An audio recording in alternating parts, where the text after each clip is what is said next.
What's going on, everybody, and welcome in to the semifinals of SILPH factions. We have a great matchup here today with the EU Emperors versus MagnisPvp. I also have a SILPH meta reveal a little bit later. But yes, welcome into the stream. I want to thank you guys all for tuning in. You would think I'd have the stream thing up. 133 viewers. Holy crap, I barely even did anything. But I know you guys are all here to watch some battles, so I'm not going to spend that much time yip-yapping, but I just want you guys to know about 3/4 of the way of the stream, we're going to do the meta reveal with special guest JRE SILPH. I also have two great casters with me to get us through these battles, and because you guys don't want to listen to me talk. If you saw anything from last stream, MagnisPvp versus Infinity Go Black, I like to show up for as little time as possible. So with that being said, let me introduce you to the co-casters of today. We have SILPH and Rise to the occasion. What's up, guys? What is going on, Nightwing? Thank you for having us. I'm excited to see some awesome battles and get this thing rolling. Yeah. I mean, Rise, like, this is your first factions cast right here, right? Like, I know I've been using Phoebe every single time I can the past month and a half. Like, Phoebe has to hate me. But I haven't really seen you, Rise, for quite a while. Yeah, probably not since like a GBLA week or something. But Yeah. first factions cast. And I'm looking forward to it. Two of the best factions in the world, obviously, going face to face. What about you, Phoebe? I'm just happy to be here. Show off my slick new cut. Literally happened yesterday, so feeling great. Excited. I now have a lot of practice with MagnisPvP's player names, and I'm definitely going to nail them all today. Looking forward to being able to pronounce all their names very perfectly. Definitely will not make any mistakes whatsoever. Well, with that being said, I'm going to move us over to... This will be our home base for this stream. If you guys aren't watching a battle, you're going to be over here. We have our scoreboard right below us. MagnisPvP on the... Just say the left. Is that correct? Yeah, MagnisPvP on the left. EU Emperors on the right. This is where we're going to be. So yeah, I mean, guys, I can get into the battles if you want. We can get this show on the road. You guys have any last final words? No, sir. Yeah, let's let the battle speak for themselves. All right, well... Send you guys over to your first matchup. Here you guys go. See you later. Getting straight into the action. EU Emperor's top team in Europe, MagnisPvP, I think surprised a lot of people, just dominating the Latin American region for the first couple of seasons of factions. Might be some bigger names, right? Like Infinity Go or Rigorosos, but MagnisPvP, Brazilian faction, kind of came out of nowhere and surprised a lot of people. Yeah, they I believe they ended up first in LATAM, and they're going up, as you said, EU #1, and we have this first matchup, the GB Lindo's Rarjef versus Scafo. We have a lot of meta picks on both sides. Is there anything that really stands out to you about these two teams?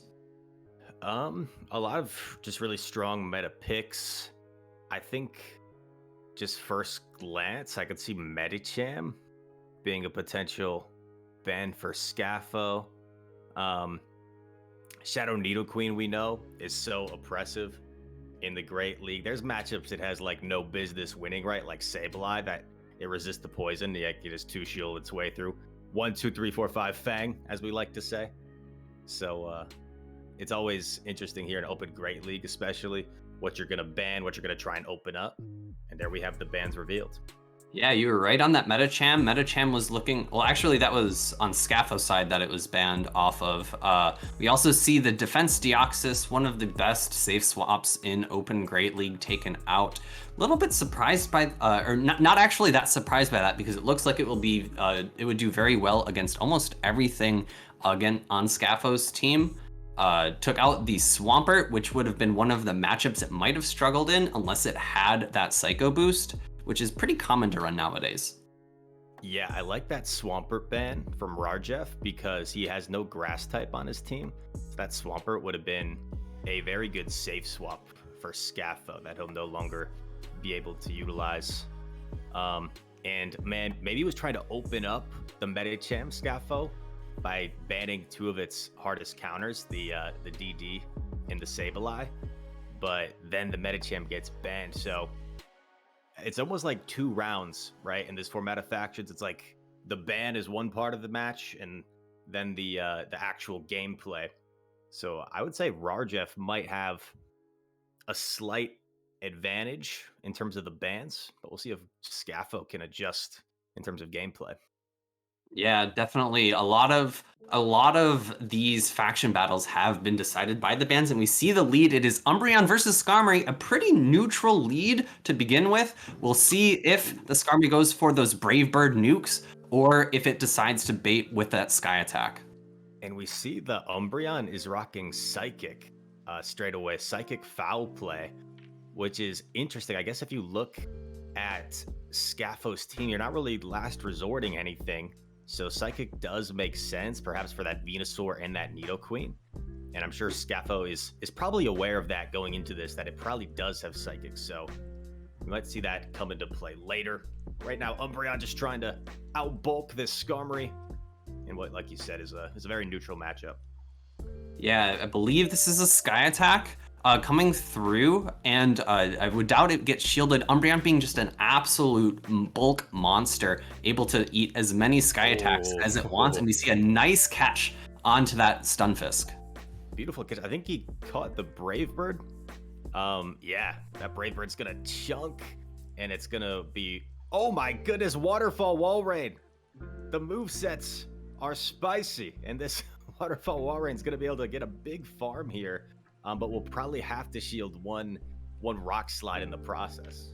Trainers, get out your Elite TMs. We are not seeing the Community Day move on this Walrein. Maybe Scafo's got 2 prepped, one without the Community Day fast move, one with. Nonetheless, I think this is probably took Rarjeff by surprise. That fast move damage, very oppressive, easily winning switch. And it makes sense, right? There's no water resistance on Rarjeff's team, and if it's a Charm A9, that Waterfall will definitely help that matchup for Walrein. Gonna get off an Icicle Spear here and draw a shield.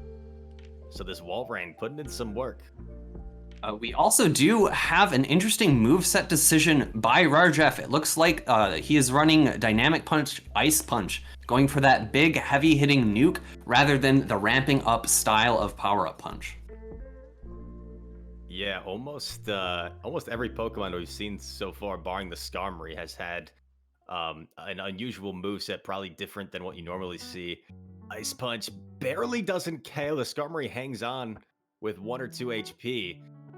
And now Lickitung has a tough task. Is there going to be a shield here? I have to imagine no, expecting, oh, we do see a shield. Wow, incredible real, but this Medicham is going to make it to a second Dynamic Punch here, which will do a ton of damage to this Lickitung. I believe it should survive. Yeah, it's going to do a ton of damage, probably put it in the red, but Lickitung is a bulky boy. And we see a combo play with the foul play from Umbreon. Honestly, it's not like the body slam would have KO'd Umbreon anyway. So a nice little aggressive play there from Rarjeff, and he's gonna snarl down to take game 1 in this best of 3.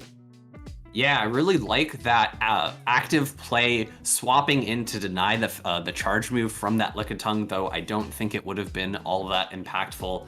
Lots of unique move sets coming through, proving to be very influential. Scafo with the Waterfall Walrein, able to really do a lot of damage to that Stunfisk. Stunfisk maybe not looking so strong now, knowing that Walrein is there to really be able to put a lot of fast move pressure onto it. But that Medicham coming back in, being able to throw dynamic punches, put a lot with a lot of energy generated from that Walrein. I felt like that was one of the biggest impacts in the game there, was that Medicham moveset decision. Yeah, the Medicham Licky matchup is pretty close when you're rocking Power Up Punch or Ice Punch Psychic, because the Licky's able to hit you for those super effective licks as well. But Dynamic Punch just really sealed that, and now we're into game 2, Licky versus Skarmory, so probably a more positive matchup for Rarjeff here. Yeah, definitely. The Lickitung is dealing neutral damage with its licks, but both of its charge moves are resisted or double resisted. Not a great spot to be, but you do have a very incredible amount of bulk. We do see a what I think is a Brave Bird coming out from this Skarmory. Yeah, probably gonna Brave Bird and dip here into the Umbreon. And I saw a comment in the chat that Umbreon is so annoying for Scaffold to deal with. It's incredibly safe. There is really nothing that's going to hard counter this Umbreon. It's got pretty much neutral play against everything. And now we've got Walrein versus Umbreon, two of the best meta picks, two bulky Pokemon going head to head here. Yeah, I really agree with that point about Umbreon, especially since it has Psychic. Nidoqueen feels a lot less safe when you can hit that super effective move. Walrein going to get off an Icicle Spear. The waterfall damage gonna chunk more than Powder Snow, but it's going to get to these Icicle Spears less quickly and put on less shield pressure with its lack of spamminess. And Umbreon, we know, extremely spammy. 4-3, the counts for all these foul plays. And we're going to see another foul play get off here. I'm not sure if the Walrein tanks this. It might hang on with a few HP, but no, we're actually going to see a shield. Yeah, I think that shield makes sense. It was going to be very, very close to see if that Walrein could survive. And we do see that Scaffo has built up to near double Icicle Spear. This Icicle Spear should KO the Umbreon, and then he'll be able to get one off against the next Pokemon that comes in. Yeah, nice overfarm there. Some valuable chip damage. And we actually see a shield coming from Medicham. So valuing the health on this Medicham for what could be in back, but we do see that Venusaur lurking in back for Scaffo, and this is where he wants it, right? A little bit of lag there potentially, some extra Vine Whips going through. Yeah, it seemed like the Medicham got caught up when it was trying to throw the Ice Punch. I think it's still in an okay spot. We do see the immediate swap out. This Skarmory now looks extremely strong for Rarjeff, knowing the two Pokemon on Scaffo's end. Yeah, knows he can tank this Body Slam. We'll be able to get off the Sky Attack. I don't think you can farm down, so definitely the right play throwing this. And the Lickies force the shield because the Venusaur, I mean, is not going to be able to take out the Skarmory very easily, even at that low of health. So Licky has to keep itself alive, goes for the lick down, and gets the lick down. Yeah, that was really close. That last fast move almost coming in from the Skarmory to take out the Lickitung, but it does survive just long enough. And now we have a very loaded Venusaur going up against this Medicham. It's going to need to shield these Frenzy Plants. I'm not quite sure if the next Frenzy Plant will be able to KO, but the Venusaur is going to get hit by this Ice Punch, unfortunately, just before, and this should be able to knock it out. Came down to one fast move there, extremely close game, and once again the Medicham able to close things out. I'm pretty sure a Frenzy Plant would have KO'd from that range. It looked like Medicham was a little over 50% health, so I think Frenzy Plant probably just about KOs. Maybe would have been close, but yeah, basically one fast move difference deciding that game in the end.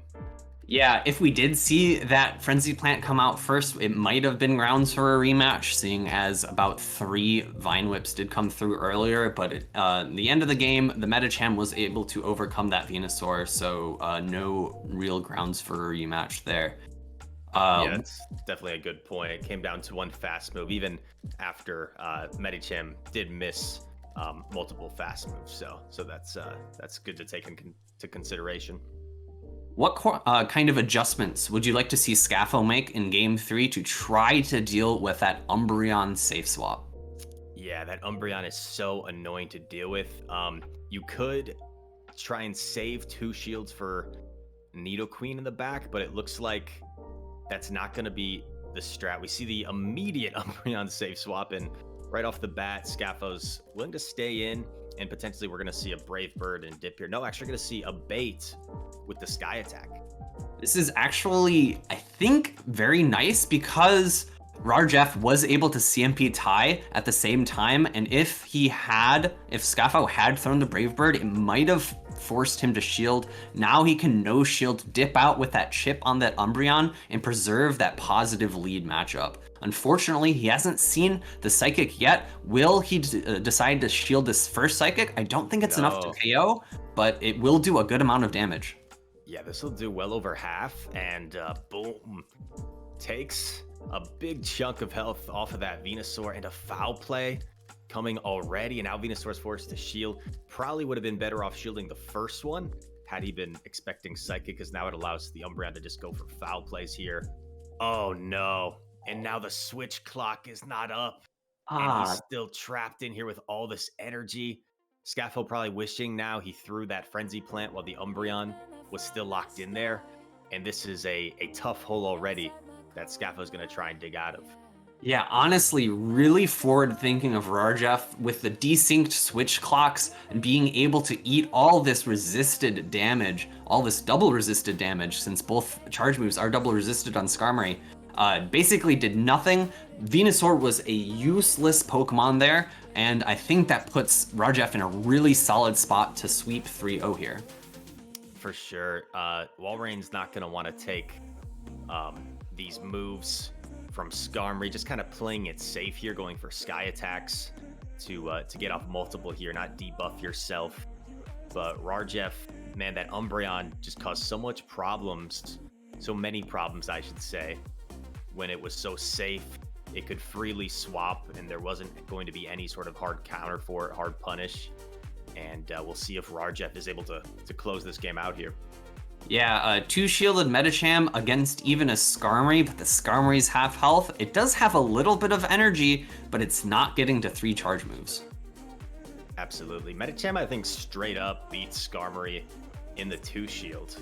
I could be wrong about that, but it does outpace, and it's bulky enough where the air slashes don't hurt too much. They are going to add up, obviously, but Medicham being able to outpace to those ice punches. Up a shield here in a pretty comfortable spot. And oh my goodness, adding insult to injury with the catch on the Umbreon. Completely unnecessary, but going maybe for the style points, going to be able to snarl down this Skarmory and hit.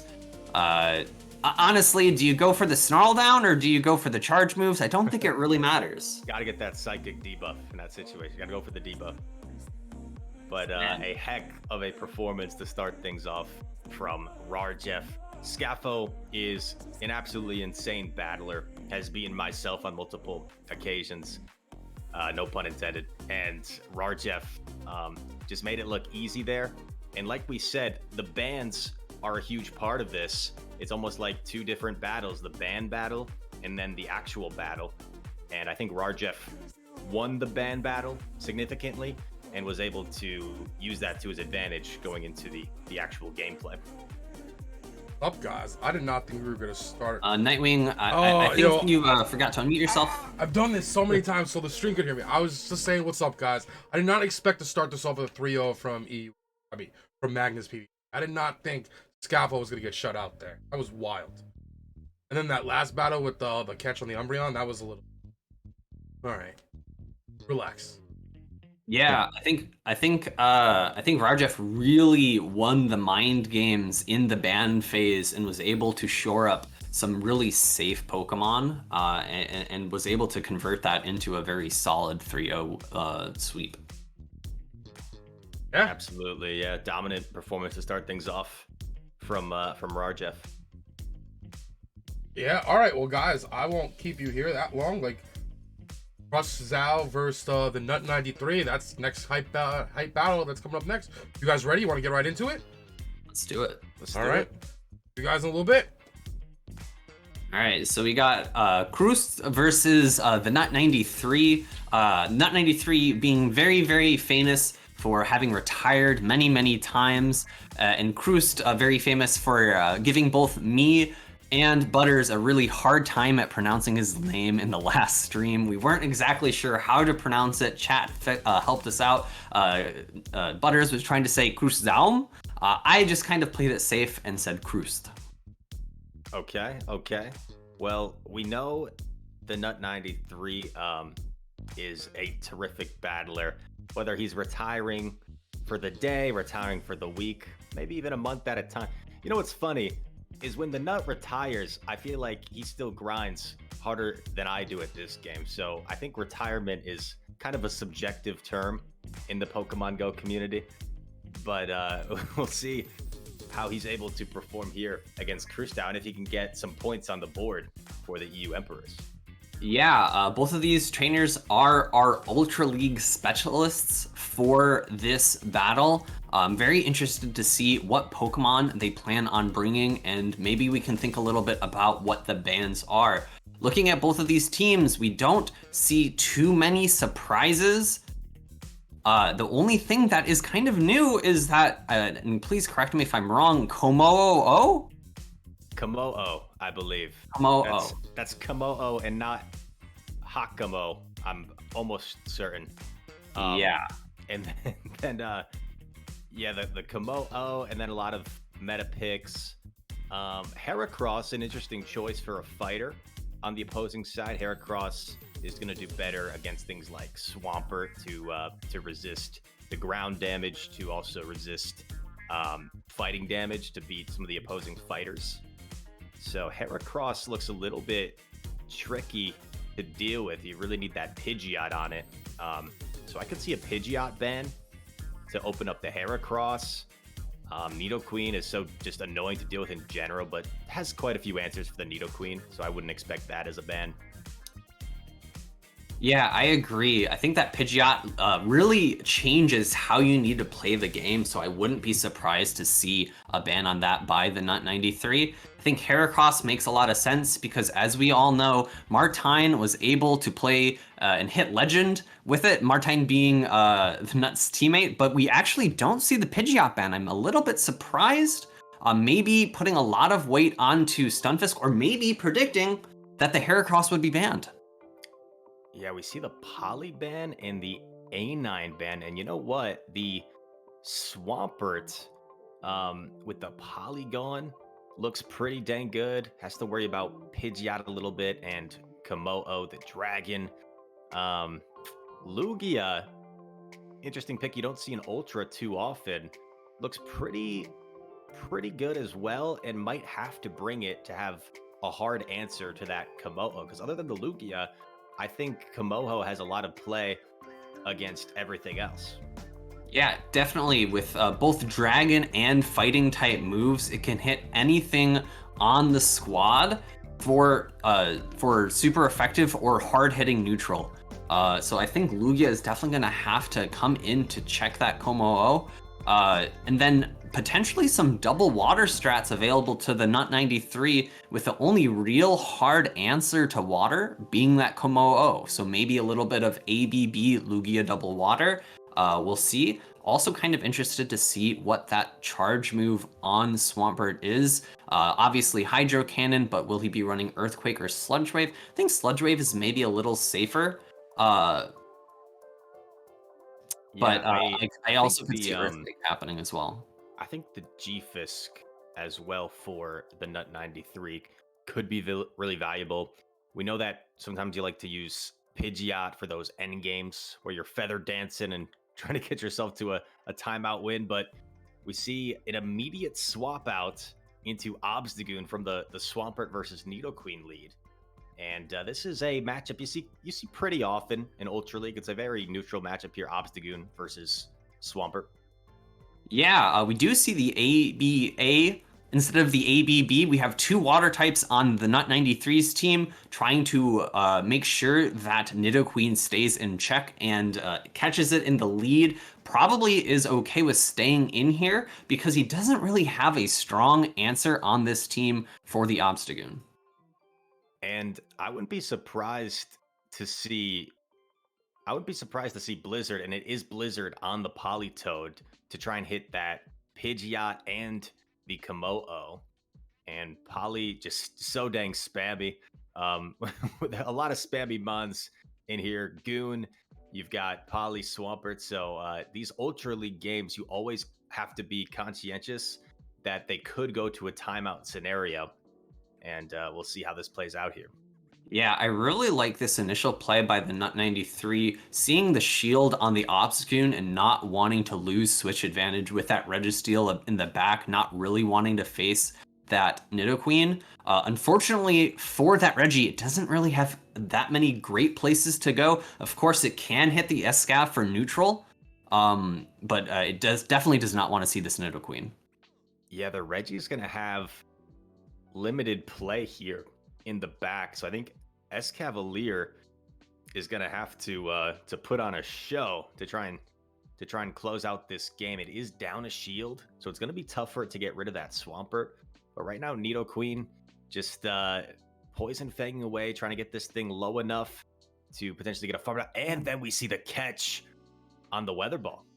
Yeah, I think this is actually kind of helpful for the Nut. He now knows his opponent's full line and is able to place his Pokemon where he thinks they will perform the best. Interesting to come in with the Swampert. I would probably expect a shield on this one and of course, getting hit by another Hydro Cannon later and potentially a farm down here. Yeah, I think the Swampert should get to this next Hydro Cannon before going down. So I think the Nut is in a pretty comfortable spot. Hydro Cannon should just about KO from this range. If not, it'll put it extremely low into perhaps Mud Shot down range. So a pretty simple shield, land the Hydro, Escav extremely low, and I guess this Nido still has a chance here. Ooh. Yeah, those resisted poison jabs, not quite enough. Fortunately for the Registeel, it does have a shield, and this Nidoqueen is the last Pokemon alive without a shield. We see a no shield, the correct call from the Nut as one Earth Power will not KO. And we do see that he does have Flash Cannon, but is choosing to go for the Focus Blast BM. I love this play. I think it's half BM and half not revealing what your second move is, because now we all think of Reggie as having Zap Cannon, Focus Blast, and we saw Flash Cannon on that Registeel.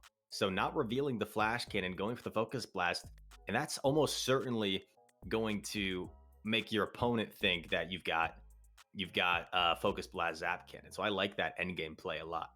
Yeah, I definitely agree. Probably not so much BM as I was trying to say, but definitely trying to hide that move set. With the Flash Cannon still being viable and potentially seeing a no shield in the future from that Nidoqueen, we'll see if that decision becomes pivotal later. I believe we see a slight issue with the scoreboard. I believe that was a win by the Nut 93 and not Krust. Yeah, Registeel closing it out. So 3-1. But you know what? The 2016 Warriors, they had a 3-1 lead as well. And it didn't work out. So you never know what's going to happen here. Both teams with so many terrific battlers, the Nut able to get that game won, to get a little bit of confidence. Once you see a point on the board, perhaps that sparks some things. And here we are, game number 2, Reggie into Goon in the immediate swap out. Yeah, so this game we do see the ABB double water in the back. Obstagoon having pretty neutral matchups against all of these Pokemon. I think the Nut 93 is going to be okay to soft lose switch here, if I had to guess. And we actually are surprisingly see that this Obstagoon is staying in against the safe swap of Politoed. Yeah, so Krust might be predicting the line that it's Reggie double water, and actually able to catch a Weather Ball here. And he's got triple fighter, you could say. I know Goon and Escav aren't necessarily fighting types, but they're both counter users. And then not a counter user, but a fighting type. So you've got like pseudo triple fighters here, and that Reggie once again doesn't have a whole lot of play. Gets the correct shield call on the Blizzard. That is absolutely huge. Yeah, I was actually thinking that this Politoed wouldn't make it to a Weather Ball and a Blizzard, but this Politoed is bulky enough to survive those Dragon Tails, and I bet the Nut is really kicking himself, wishing that he went for the bait, then the throw would have been able to pull both shields off of Krust. And I think Krust in a really solid position at the moment, has back-to-back close combats he can get off, And if his switch timer comes up where he can get out of here, which I believe he can, he's going to be in a really solid position to close out this game, because the Swampert is going to have to deal with a half health Komodo as well that is not in Hydro Cannon range. Yeah, honestly, he might stay in and shield once. We do see the swap immediately into the Escav once the Registeel was up to the charge move energy, because those lockdowns just aren't doing a ton of damage, so it's not that bad to stay in. But we do see the Escav being used as almost a third shield, saving those shields likely for the Pokemon in the back. Yeah, a wise decision by the Swampert here to not throw and lose CMP. This will allow the Swampert to overfarm by a little bit. Needs this residual energy badly to try and get rid of that Komodo, which will probably come in upon Escav going down. We see the Hydro connect. We're going to see Krustout coming with Komodo and going straight for the close combat. I kind of like this play. Yeah, no shields are left, obviously. So you go for the close combat and does a heck of a lot of damage. It does look like this was a CMP tie. However, the Swampert is not at back-to-back Hydro Cannon. We do see the no shield. This will KO. Oh, barely not KO. The Komodo has 1 HP left. And Goon, with lots of energy and a shield, should be able to close out this game. Has back-to-back cross chops. Reggie's so bulky here that this cross chop won't even KO from here, but we'll put it quite low. And Obstagoon going to counter down to take game number 2 for Krust. Yeah, I think what we've seen between these two battlers so far is that lead has been extremely significant, and they have always played a stall game, get some damage or shields, and then switch to ensure that you have one switch advantage afterwards, and it's worked very well for both of these battlers so far. I think potentially we'll see the same thing in Game 3, where whoever wins the lead is going to have a major advantage, and we'll be seeing if the opponent who doesn't win lead will be able to scrape their way back. And now there's some mind games that take place, right? Because that last line, Komodo, Obstagoon, Escavalier, was pretty soft to the Lugia. And if you're the Nut, are you thinking, now I'm going to bring the Lugia in, I'm going to predict a similar line with multiple fighters? Or is he trying to bait out my Lugia, and now he's going to try and align the Galarian Stunfisk with it? So lots of mind games. And there's the Lugia. It's shiny. It's flying. And it's going against the Pidgeot, which makes its first appearance as well. Yeah, we don't see any really hard counters in this game, of course, besides the Lugia versus the double fighters in the back, except, of course, one of those fighters is a dark type and can hit with those super effective Night Slashes. We do see a charge move being thrown by the Pidgeot. I unfortunately did not see which one it was based on the energy before being thrown. It is the Brave Bird. It does hit for a lot of damage. Lands the Brave Bird in a simul swap. So we once again are going to see Goon versus Swampert. Very neutral matchup. If Goon can get a boost, that would be absolutely huge for Krust. And also on a side note, I did like the play from the Nut to Sky Attack right away against the Pidgeot before it could potentially debuff with a Feather Dance. Oh, and there it is! Gosh. Deep. Early boost. All shields still in play. Obstagoon really given its name a worthiness to be had. We do see the boost immediately, and now this switch advantage is very assured for the Obstagoon now that these counters are doing a significantly larger amount of damage. Swampert electing to shield to get off another Hydra, but the thing is, Goon can shield again if it wants and counter down here, and you almost have to, yeah, that's what it's going to do. You almost have to come in with the Politoed, I would think, because Lugia does not want to take a boosted Night Slash. Yeah, I totally agree. I imagine the Politoed comes in, and it's going to need to throw as well, which is super unfortunate. We see this Obstagoon is going to outpace to 2 Night Slashes before this Politoed can get to a single charge move. This is a rough situation for the Nut, and the even rougher thing is this Weather Ball doesn't even KO from here. You're going to need to land 2 of them. I'm not sure you can mudshot down as well. This goon's still going to have a little chunk of health here. Yeah, Oh my goodness. I would expect that we see a swap out into the Lugia so that Dragon Tail damage can start to add up. But I would expect maybe a potential immediate swap out from the Obstagoon after, or maybe another Night Slash going through. Not quite. Barely gets the farm down. All shields are down. So this game is not over just yet. We are going to see the S-Cavalier come in. And maybe a potential catch on the Pidgeot here. Yes, catches on the Pidgeot. And I think he caught the Aeroblast, right? If I'm not mistaken. No, this is the Sky Attack. Oh. Correct choice may be predicting the catch there. However, Okay. it won't be able to make it to the Aeroblast before this Mega Horn comes off.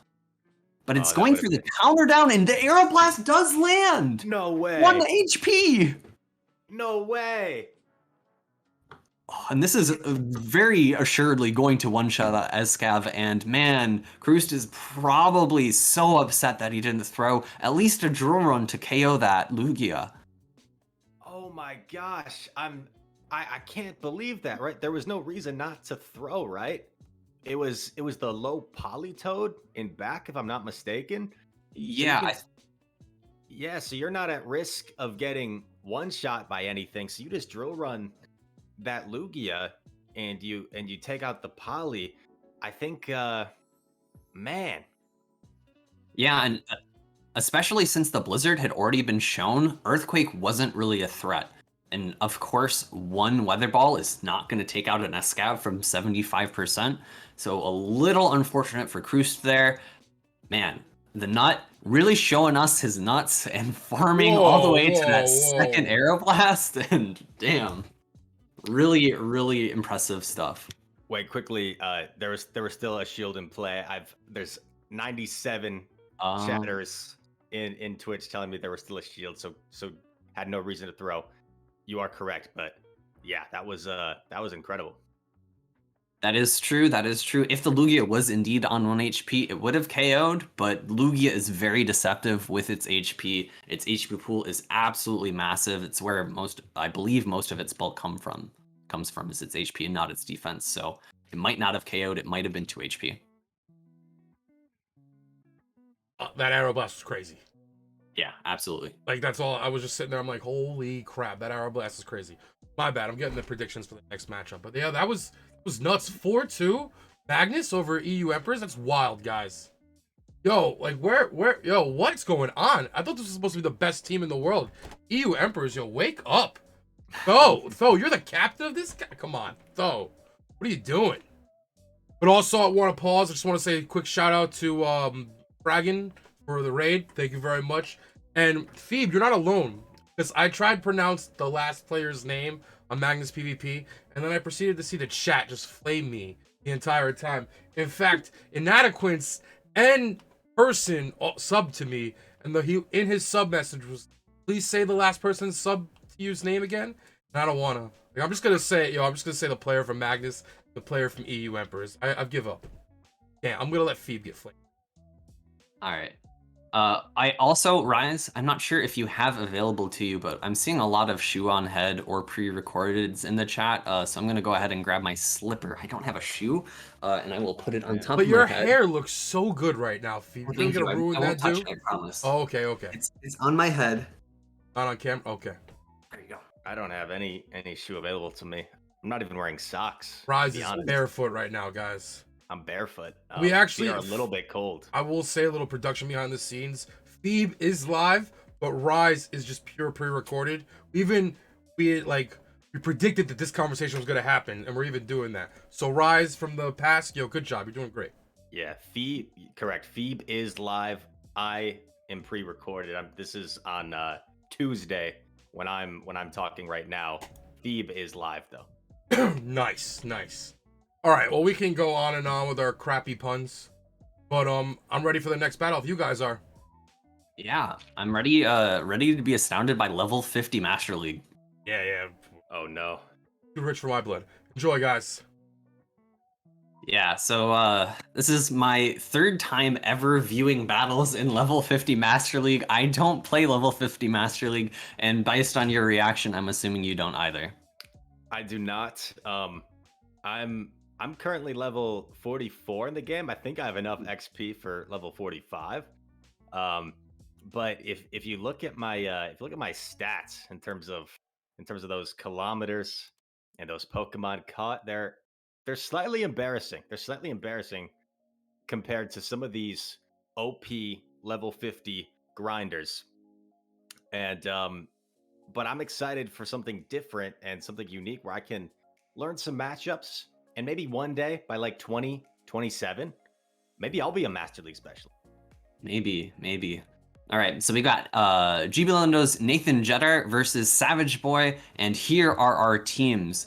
Now, I know we just got raided by Fraggin. Will we see a Primarina ban? We could. I mean, lots of dragons, right? Lots of dragons. Kind of a pseudo dragon with the Gyarados, so potentially 4 really good matchups for the Primarina. The Mamoswine as well is going to be solid for it with that water typing, resisting ice damage. And we've got that's Florges, right? In that last spot for Savage Boy. That's also an interesting pick.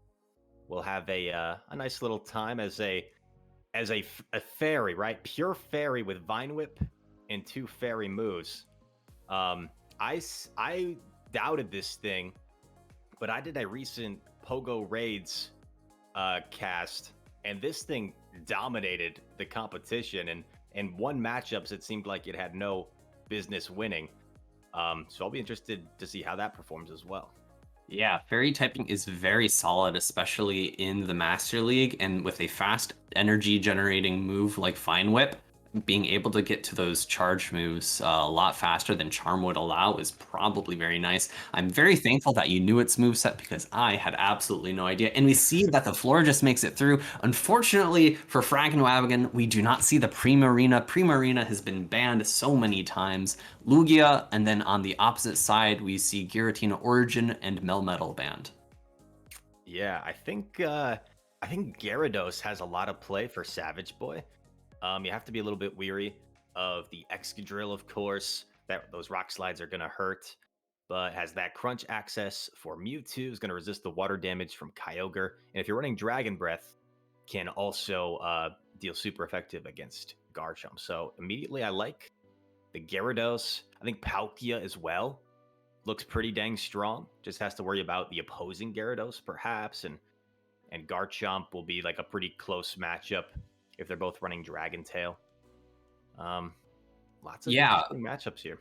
On Gyarados, Dragon Breath has been the meta move set for a really long time, being able to just do a lot of neutral damage out there on the meta.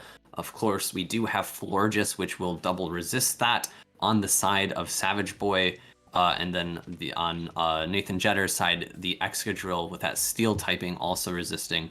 Mewtwo, of course, being one of the best safe swaps. I wouldn't be surprised if we saw some Mewtwo action here.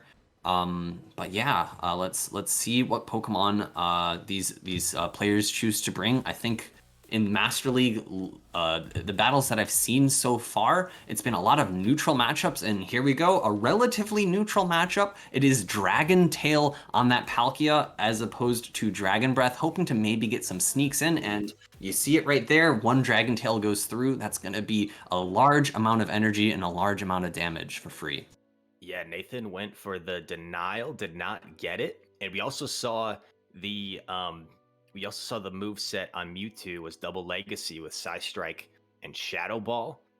Going to Shield, and it is an Aqua Tail bait, so perhaps was a little bit worried about a potential Draco. And now we've got the Snorlax mirror, but one Snorlax has the better move for this matchup here. Yeah, we saw this in the previous battles. I believe that Nathan Jetter has had Outrage both this set and the previous set. It was kind of influential in the previous one because there were a lot of Snorlax mirrors. I wonder if Savage Boy did some scouting and saw that Nathan Jetter was running Outrage in the quarterfinals. and then decided that this was going to be a good matchup for him because he is running that superpower. Another body slam coming through. Savage Boy is content just taking a lot of these body slams and not debuffing himself. Actually going to bait here with his own body slam. And there's not going to be a shield come up. Perhaps thought might get a shield, or maybe the superpower doesn't quite KO from over 50%. I'm not sure on that. But now going to go for the superpower, and this will certainly KO from this range and keep alignment for Savage Boy. But then it gives it up straight away. Yeah, I would have liked to see a little bit more patience from Savage Boy, building up a little more energy on that Snorlax because those licks are doing absolutely no damage. But I do like the insta swap out here, saving that Snorlax for a potential large amount of lick damage on that Mewtwo in the back, going into what is likely going to be a neutral matchup, given that Gyarados is such a strong neutral matchup monster in the Master League. Yeah, absolutely. Those licks will certainly add up, and content letting the Gyarados go here. Going to get a Dragon Tail down on that Palkia, which still has residual energy from earlier in the game. But we're not going to see the farm down. We are seeing the switch timer is up, so going to get into the Mewtwo as quickly as possible. And this is going to be a bit of a race. I'm not sure if a Side Strike would KO from this range. Probably not quite. I definitely think that we'll see an Aqua Tail, and of course, the Palkia does have a shield. I think Side Strike would KO. I think it does a little more than 60%, but of course, I'm only using my level 40 knowledge, not my level 50 knowledge.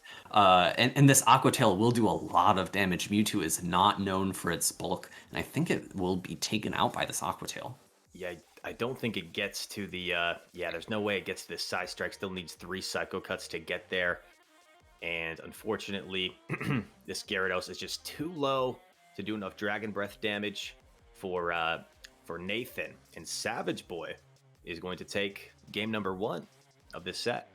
Yeah, I really liked that aggressive swap out by Savage Boy, not allowing a farm down of that low HP Snorlax. Of course, being in an advantageous position in that Snorlax mirror with having superpower, excuse me, the super effective charge move versus Outrage, which really is there for the dragon coverage, which of course Savage Boy does have 3 dragons. 1 has been banned, and there is an additional pseudo dragon.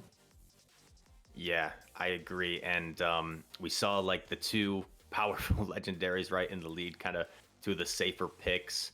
I was interested what moveset the Mewtwo would be running, and Side Strike Shadow Ball can never really go wrong with that. Side Strike hits everything for neutral across the board, so we just know how dangerous Mewtwo is. And game number 2, we see a Mewtwo swapping into the Snorlax. That's kind of interesting.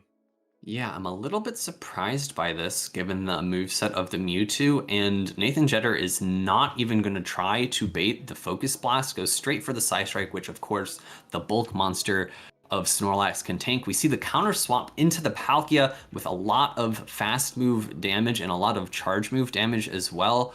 I don't think the Aqua Tail can quite KO from here. We do see a shield on the Side Strike, maybe fearing a harder hitting move that would be super effective, but let me think. There really isn't any, right? Because Ice Beam is neutral, and of course, any other move would be likely resisted or double resisted. Yeah, perhaps just wants to maintain health on this Palkia. Another Side Strike coming through. I don't think Mewtwo will live the 3 Dragon Tails to get in. Man, that Side Strike chunks quite a bit. Palkia's gonna get a little bit of a farm down here, has some energy. And we're going to see Gyarados trying, and this is a huge call here. Great counting from Nathan. Knows this cannot be a Draco. And it's going to tank this Aqua Tail easy. Yeah, unfortunately for Savage Boy, not having quite enough HP to get to that Outrage nuke. We do see that it's a pretty neutral back-end lineup. We see 2 waters on Nathan's side, and we see a water and a normal type. We do see the Gyarados mirror, the Gyarados from Savage Boy having a little more HP, the Gyarados from Nathan Jeter having a little more energy.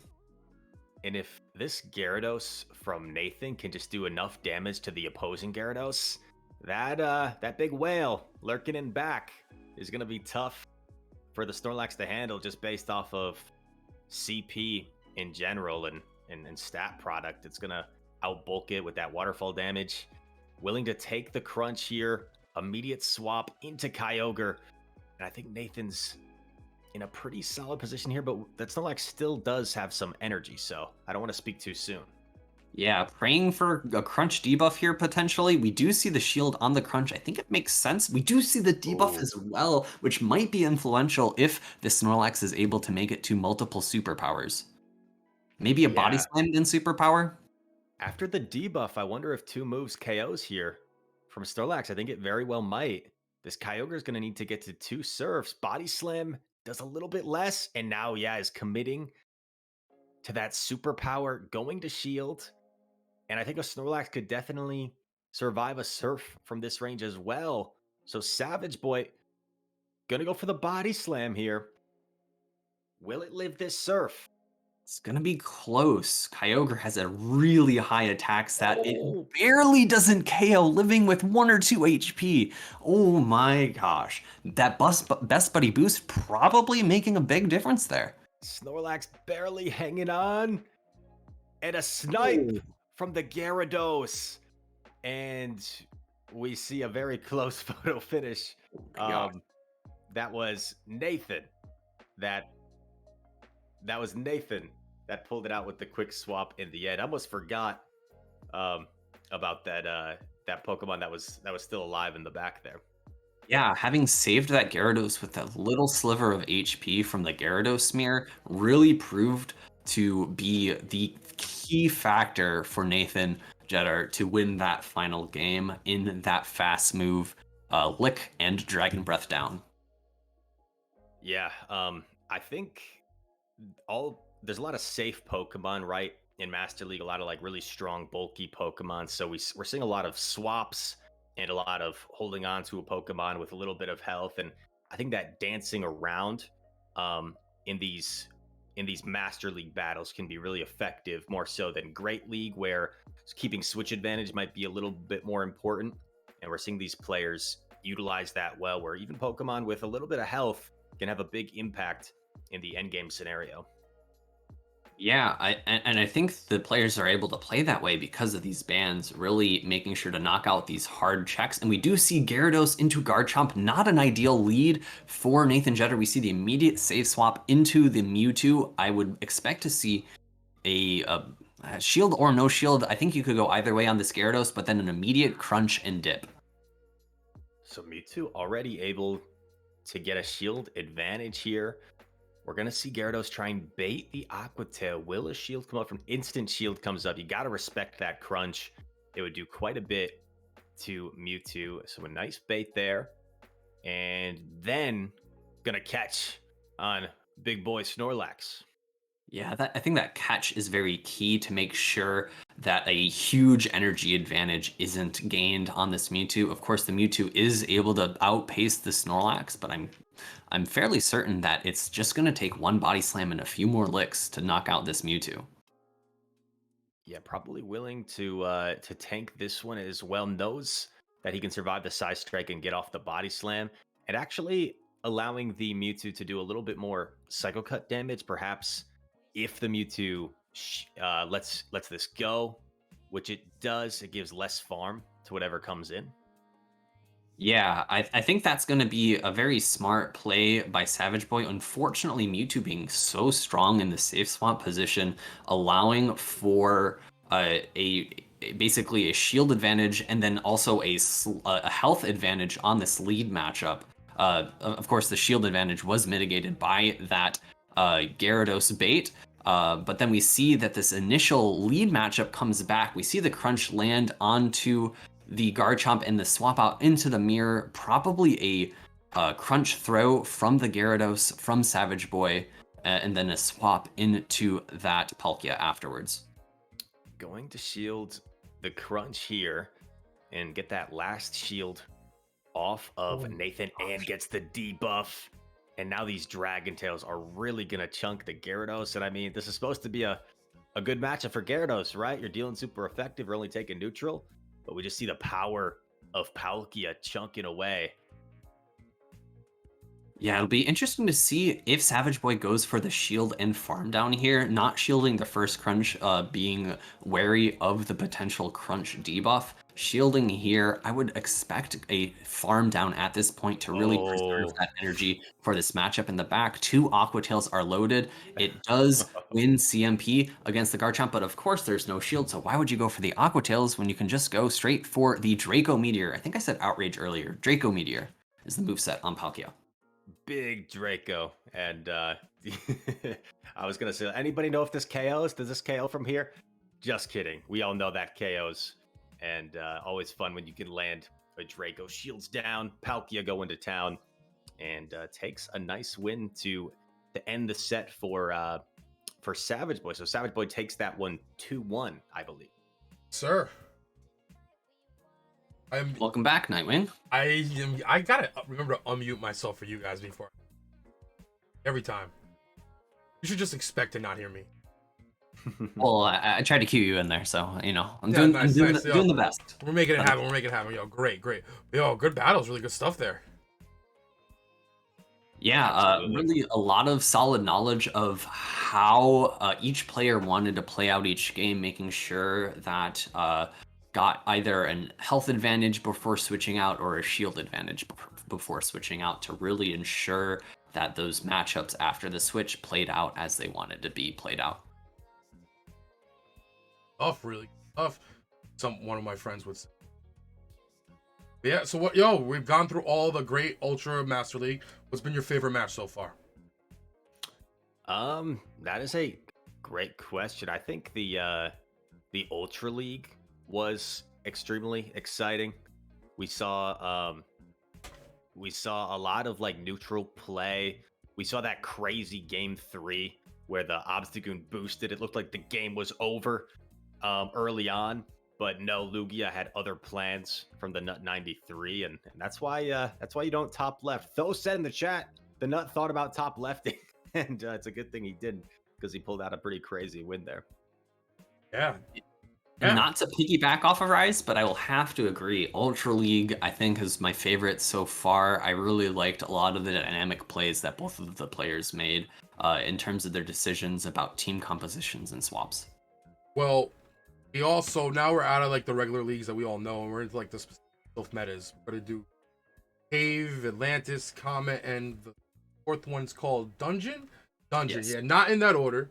I believe the next meta we're gonna be seeing is Cave. But yeah. But you guys know anything about these metas? I know Rise, you're in factions. Mazer, right? Yes, yep. What's your specialty?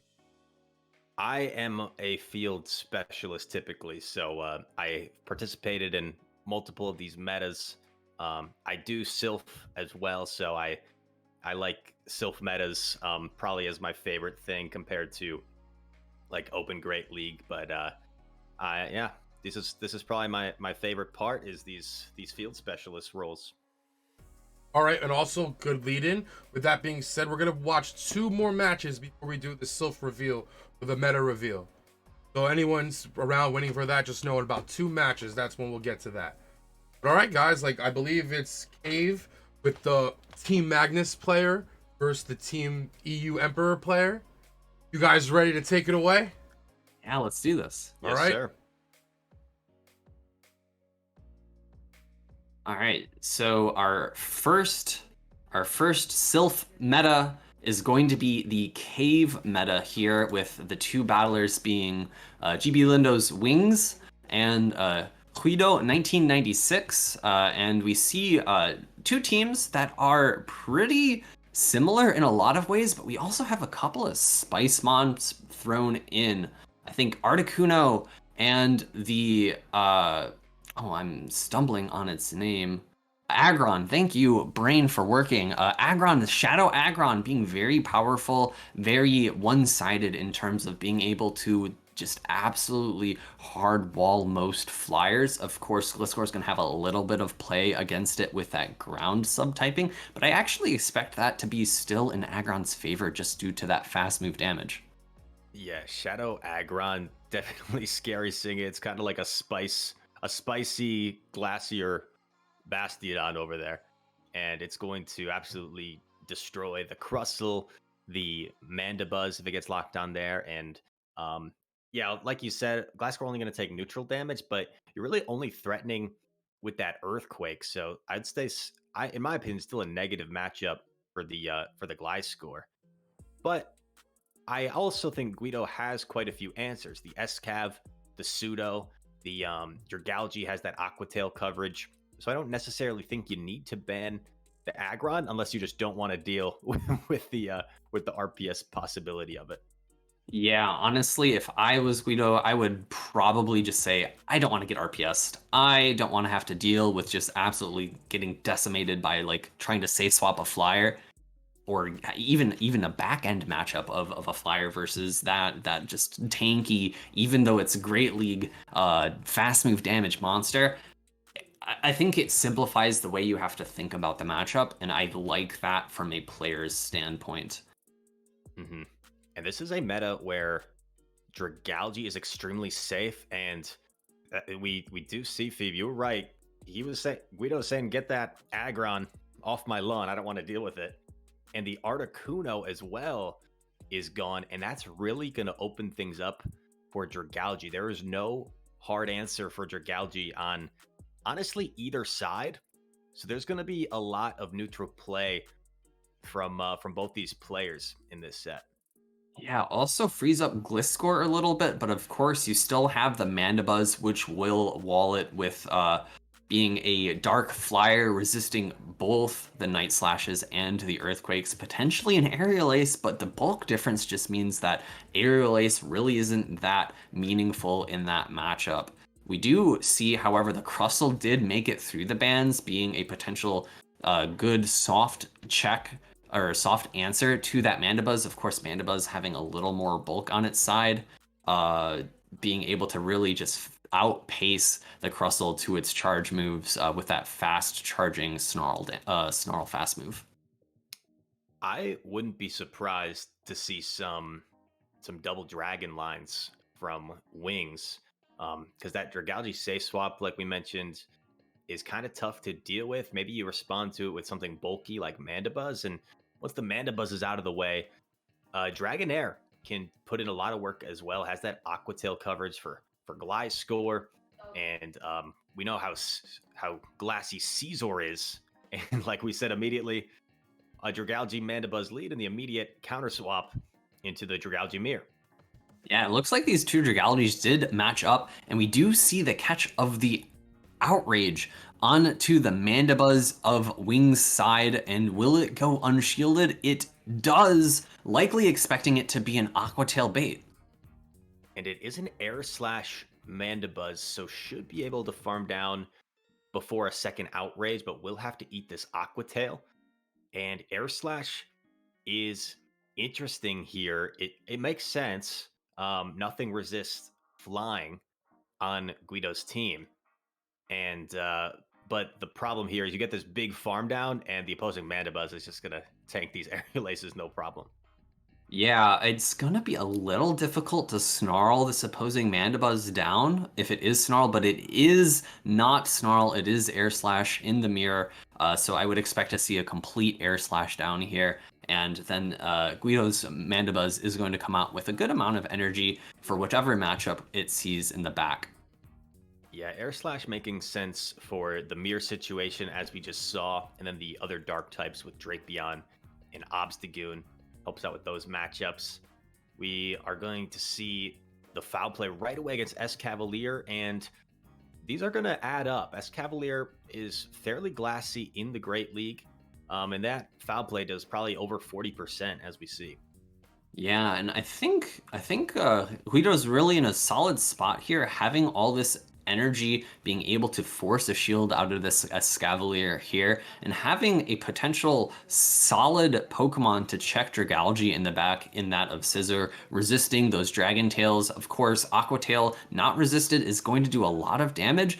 Do we see a shield from this Mandibuzz on the nuke of Megahorn? I think the answer is no, which is putting a lot on the back of the Scizor, not the bulkiest Pokemon. It is Shadow also. Shadow Scizor, really solid pick in this meta. There's very few things that are going to hard wall it. And with this shield advantage and knowing that Dragalge is low, this is going to be close here. And I think the Scizor should have this because it's not quite an Aqua Tail range either. So even if it has to eat an Aqua Tail, um, I don't want to speak too soon actually, because these Dragon Tails add up really quickly. Yeah, But it's gonna be close. it's going to be incredibly close. I think it depends on if there's a denial here. There was not a denial on the side of Wings, that bullet punch sneaking through from the Scizor. I think it does survive the Aqua Tail fairly okay. Now, will the counters add up fast enough before the bullet punches KO? And it is a sweep from that Scizor. Really smart play, saving those shields for that Shadow Scizor, able to bullet punch down the final two Pokemon on Wings' side. Yeah, Shadow Caesar just so dangerous with that two shields full health in back, was able to pretty much farm down the Escavalier, have some residual energy for the Dragalge, and able to tank an Aqua Tail, barely to survive. I thought it had it kind of locked up, but it is extremely glassy, so ended up being fairly close in the end. And Caesar is a favorite Pokemon of mine personally, so it's nice to see it shine in a meta like this. Yeah, Scizor's gonna have a general neutral matchup against a lot of the Pokemon. Of course, Mandibuzz is going to be something that is very painful. The difference in the bulk is not ideal. Of course, a Scav being able to hit with those neutral counters is not going to be ideal as well. But a lot of these other Pokemon aren't looking too bad. We do see the Escavalier into the Crustle. This is not a matchup I imagine that Guido wants, and I would expect to see a switch out pretty soon. It's, believe it or not, it's a fairly neutral matchup. Crustle can win this in the two shield. Um, I'm not sure if it wins in the ones because I think Escavs gets to the second drill run. So yeah, probably loses the one, but Crustle can two shield its way through this if it wants. Because it's only taking neutral damage from those counters and it's dealing super effective, or neutral smackdowns. And we see Mandibuzz swap in, gonna have to eat a Mega Horn, but electing to shield early this time. Yeah, interesting that both shields have been used by Guido here, allowing for these two dragon types in the back to be able to throw their heavy hitting dragon type move. And we see a no shield on this Dragalge. I think it makes sense maybe saving your shields for your later Pokemon, especially when these charge moves from the Mandibuzz aren't the heaviest hitting due to its low attack stat. Yeah, we know that Mandibuzz can tank this outrage. It's still gonna chunk quite a bit and gonna get this foul play off right away. If this KOs, won't have to take that Dragon Tail that snuck through, and it barely KOs the Dragalge. So now do you Dragon Breath down? You are going to try and Dragon Breath down with the Dragonair. Not allowing the full farm down. Gets into the Dragalge, but no shields. Just needs to get to this Dragon Pulse. It is going to get there. Yeah, the question now becomes, is it able to farm down the Crustle? Because the Crustle's going to be doing a good amount of damage with those smackdowns. It's going to be a fast move pressure game at this point. I don't expect any more charge moves to be thrown by Guido's side. We do see the farm down. It is going to be the Escav in the back. And then it's going to come down to if this Mandibuzz has enough health to hang on. And it's a simul KO. It's a tie. We have a tie. What a finish there. Oh my goodness gracious. The Crustle out bulking the farm down from Dragonair, and then things lined up perfectly to simultaneous KO in the end. What a game. Yeah, I did not believe in that Mandibuzz. I'm so sorry, Guido. I thought you were going to get countered down, counter being neutral against that Mandibuzz, doing a lot of damage due to counters-based stats. I was wrong. I was able to survive long enough to get that last air slash off, and due to the 2-turn versus 3-turn fast move dance that was happening, they both got knocked out at the same exact time. Yeah, it's interesting that flipping strategy, right? Game one, we see two shields being saved until the very end for the Caesar, and game number two, we see two shields come up almost immediately because we know that an S Cavalier is unlikely going to bait a Mandibuzz, right? So it's kind of safe to shield the Megahorn early. Um, and game number two here. So this matchup, we've actually seen quite a bit from Obsidian Cup, a different meta with Dragalge in SCAV, where Dragalge does win the 2 shield, but SCAV should win the 0 and the 1 shield scenario. Yeah, I honestly. Oh, nice catch. I don't like this matchup from the side of Escav. I feel like those Aquatails are just super oppressive. And now this wasted energy, the drill run being thrown into the Mandibuzz. And I think Wings is going to build up some more energy to really try to recoup that lost energy. Unfortunately, it gives the Mandibuzz on Guido's side a really solid advantage against this incoming mirror match. Yeah, that drill run catch was really valuable early on in the game because normally if you're the Dragalge there, you're gonna have to go down shields to win that matchup or at least match shields. So to not have to go down shields and now kind of just neutralize the Mandibuzz here with your own Mandibuzz, I think Guido's off to a good start and gonna start firing off these aerial aces. Yeah, I think we'll be in this matchup for quite some time. We might see one of them try to swap out, and we do see the swap out from Guido into the Crustle, catching what is not an aerial ace, but is a foul play. A really smart decision by Wings to not throw the slightly worse neutral move. Able to get out of there before fully getting farmed down. This is not a very good matchup for Crustle, but wanted to get out of there to not only preserve the Mandy, but to get some smackdown damage off on the opposing Mandy. Successfully able to bait with the X Scissor. And I mean, you got to shield something at this point, right? Yeah, but I don't think it's going to be used on this Crustle. I think this Crustle's probably seen as deadweight at this point, and we do see the mirror Dragalge match come out. I think Guido's got to throw an Aquatail here in order to ensure that he wins this matchup, because if he went for the straight Dragon Tail farm down, he wasn't going to, and we do see the shield come up from Wings' side. Yeah, gets the sneak as well. I believe Guido got a denial and a sneak there. Pretty much has to shield. Will be able to Dragon Tail down here, and come out with an Aqua Tail, and that's pretty huge. It looks like he's looking to immediately swap and bank this Aqua Tail potentially. Yeah, and I think he's in a really good spot given that he does have a shield. He does not go for the insta swap. He does throw the Aqua Tail, maybe afraid of potentially swapping into a fast move later, so wants to get rid of the energy as soon as possible. We don't see the swap out afterwards. We see the farm down, and now having a move on that Mandibuzz as well as the shield really clutching in that victory in this third game here that we are seeing on stream. Yeah, a a little bit of a foul play BM in the end, just kind of a minor one. And how about the EU Emperors? They started 0-3 down. They're able to kind of fight their way back, claw their way back, and they take their first lead of the series, 6-5. Yeah. And I will say for the stream, there was a fourth game played, but the people didn't send me the battles, so I didn't know what to do there. So we're just gonna continue on like that was it. It was 2-0. There was a tie. Hey, what's good?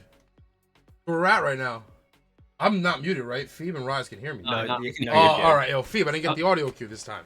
Sorry, my bad. I just wanted to ask though, what was the final result of that best of 3? You would think I would know the answer to that, correct?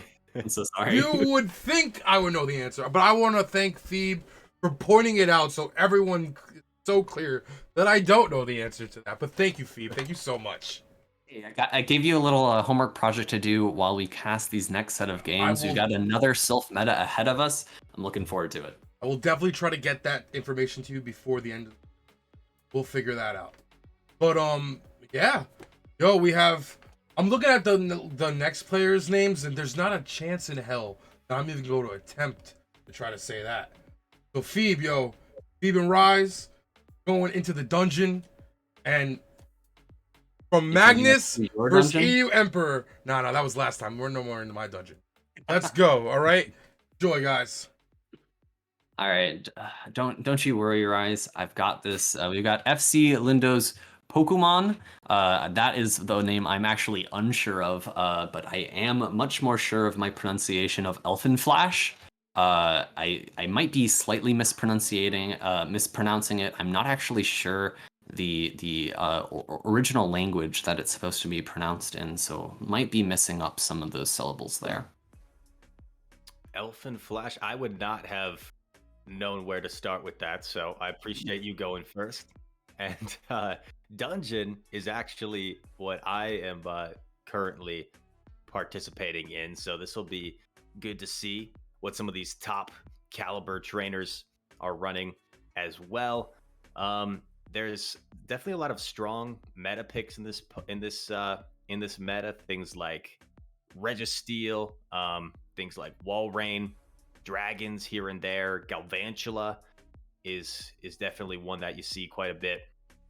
So it'll be interesting to see what these guys are running, and quite a few of those picks we see featured here. Yeah, I do have a couple of things coming in from chat, maybe getting a little bit of help to Nightwing. It was a 3-0 for EU, is what I'm hearing. And then also the language of origin for Elephant Flash is German. I'm not quite perfect with my German. I can speak a little bit. Ich spreche ein bisschen Deutsch, but that's about all I can say literally. That's pretty good, Feet. My heritage is German, but I speak no German. So when I was traveling a little bit a few years ago, and I'm in like Greece, right? I stand out. They know I'm American or a tourist. But when I was in Germany, I blended in a little bit, and people would speak to me in German. I'd have to be like, "Sorry, I only speak English." So a little bit embarrassing. But anyway, we get back to this matchup, and Galvantula, I think, has been one of the most popular bans in this meta because a lot of teams are weak to it. And like, for example, if you're Elfin Flash, if you ban the Dragalge and the Rose, Galvantula kind of goes to town. So I think Galv is something you always have to consider banning in this meta. Yeah, we also do see the Roserade from Pokemon's side. Interesting decision. I'm curious what or what charge move it's going to be running. I have to guess it's running that Weather Ball Fire because it provides really great coverage against the Galvantula, the Registeel, as well as the Escavalier. My guess is it's probably running a Grass type second charge move. However, we did see a little bit of a bait and switch from I forget if I got to imagine it was from Magnus's side, but I don't recognize this trainer's name as well as I do all the others. So I think this might have been a substitution. Maybe they're going with the same. I believe it was Energy Ball as the previous trainer was using, or maybe they're going for that Leaf Storm, that big nuke, being able to cancel out a lot. We do not see, however, any bans on the Galvantulas. We do see a ban on both Jellicents, one Registeel, and then a Swampert from on Elfin Flash's team. Interesting. So lots of counters to Elfin Flash's Registeel. It seems like his Registeel has limited play with Whiscash, Tox, Escav, Galv. The Komodo looks extremely good to me for Elfin Flash. There's really no hard answer to it. Maybe Escav, perhaps the best answer. Dragalge can kind of neutralize it with Dragon Tail damage. So I think that could have quite a bit of play.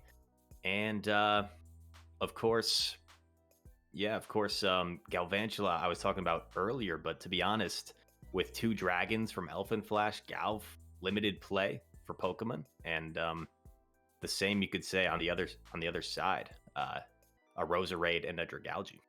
Yeah, I do really like for Pokemon's team Wish Cash. It looks like a very solid safe swap, being able to do super effective damage against Dragalge as well as Registeel, and then neutral damage to everything else with that Mud Bomb. Really solid safe swap. Bulk is in its name. Wish Bulk Cash, definitely how you pronounce Wish Cash. One of the bulkiest mons here in both teams, of course, Walrein and Registeel giving a little bit of fight for the bulkiest mon on these teams. That's a really good point. Other than Whiscash, you don't have much bulk at all on Pokemon's team. Dragalge, I'd say, is kind of like medium bulk. It can tank a hit, but it's not necessarily a tank. And everything else, Tox, Escav, Rose, Galv. So shield management is going to be super important. And we see the Escav mirror where sneaks are everything. Sneaks and potential baits with the acid spray. We did see some acid spray shenanigans in the last time, and there is acid spray shenanigans here. It is called incredible. Elfin Flash doing their homework, making sure they know the moveset, no shielding, getting the drill run off. Going to need to switch out because these counters are going to start doing a lot of damage going into the Dragalge, answered by Wish Cash. This is going to be a favorable matchup for the Wish Cash because I think it does slightly all bulk the Dragalge, and it does not take super effective damage from these Aqua Tails. Oh my goodness, that is doing your homework. Jeez, calls the acid spray in the lead when a drill run would KO from that range. That is absurd. And actually willing to shield a Mud Bomb here. Although this is a negative matchup for Dragalge, it can fight back with Dragon Tail and Aqua Tail damage. But going to tank the second one, which will put it into the red. Yeah, I actually think because of the energy advantage it got at the beginning, we might see the Dragalge be able to take swap. Then Aqua Tail does go unshielded, and we see another Mud Bomb, just showing how spammy Mudshot Mud Bomb as a moveset can be. No shield is not surprising. We'll see a farm down likely coming in from the Escav to get it a little more energy to catch it back up in that mirror match, since the opponent's Escav did get a little bit of extra farm because of the switch out. And we are going to see a CMP. I guess you call this again, right? And the chance it's an acid spray because you don't want to shield anyway. This time they don't make that mistake. They go for the drill run, and now it's Dragon versus Dragon. And I think if you're Pokemon, you just don't throw. You just don't throw if you're the Dragalge because you don't want to allow a potential sneak here. Yeah, we did see a simul swap, so theoretically these two dragons should be on the same turn cycle, but I believe we saw a deny. But we are seeing that the Dragalge is tankier. It is able to get through that Como-O and is able to farm all the way down. We did see a little bit of Rise show up on the screen. I'm not sure if you're trying to do some play-in battles here, Rise, but I think that was a very solid farm down from Pokemon. Really smart play, knowing the bulk differential between those two dragons. Yeah, great game there. I think right from the get-go, the call in the acid spray immediately put Elfin Flash right in a favorable position. So a back and forth game, but in the end, Pokemon able to pull it out in the end, and we are all tied up 6 apiece.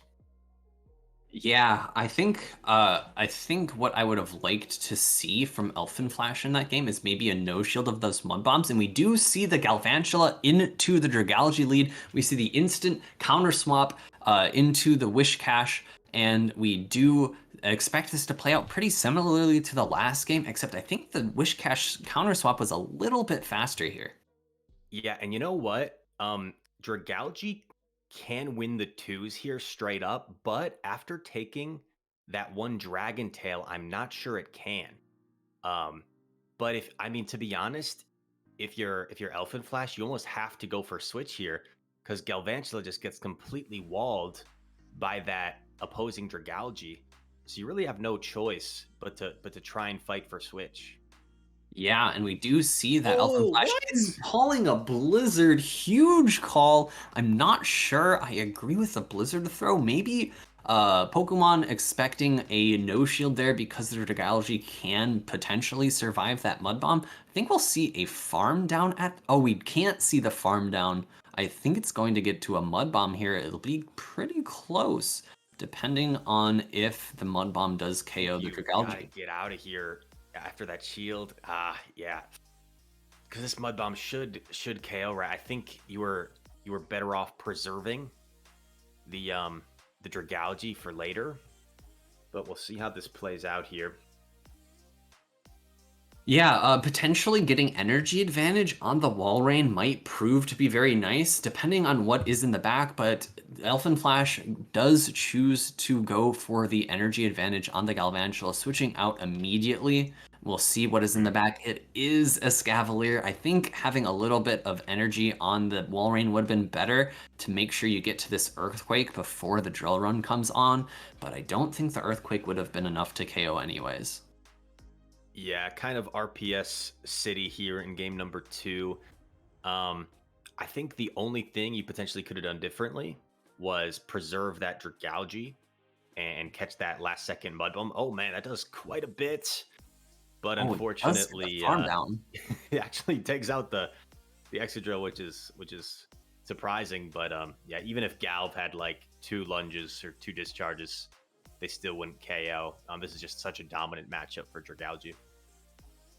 Yeah, unfortunately, not having any super effective charge moves. All of Galvantula's available charge moves are going to be resisted or double resisted by this Dragalge. We'll see the outrage come through and even debuffed. It's still enough to one-shot Galvantula from that range. And a comfortable victory for Pokemon in game number 2. And despite the glassiness of his team, he's been able to really put on a show, manage his shields well, and also alignment, of course, has helped, right? I mean, he kind of had the perfect alignment there where it was definitely tough for Elfin Flash to do much to overcome that.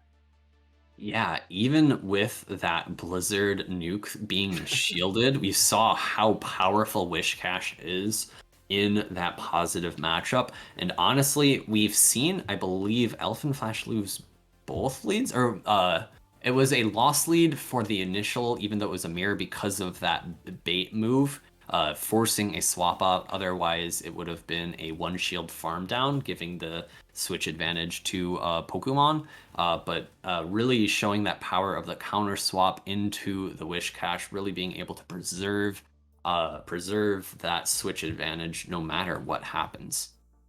Yeah. Oh my gosh. And Elfin Flash cannot catch a break with the leads right now. I mean, it's swapping for the 3rd game in a row. The Dragalge is met by this dang Whiscash.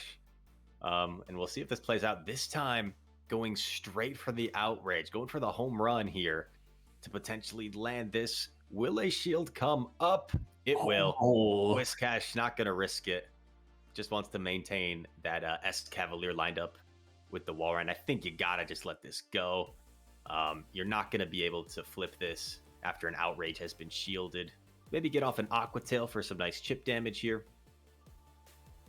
Yeah, I really like the throw of the nuke move by Elfin Flash. Outrage would have done an incredible amount of damage. Now, Elfin Flash was able to get something from this bad counter swap. He was able to get, or they were able to get a shield advantage, which might prove crucial for that Como O in the back, depending on what Pokemon are in the back for Pokemon.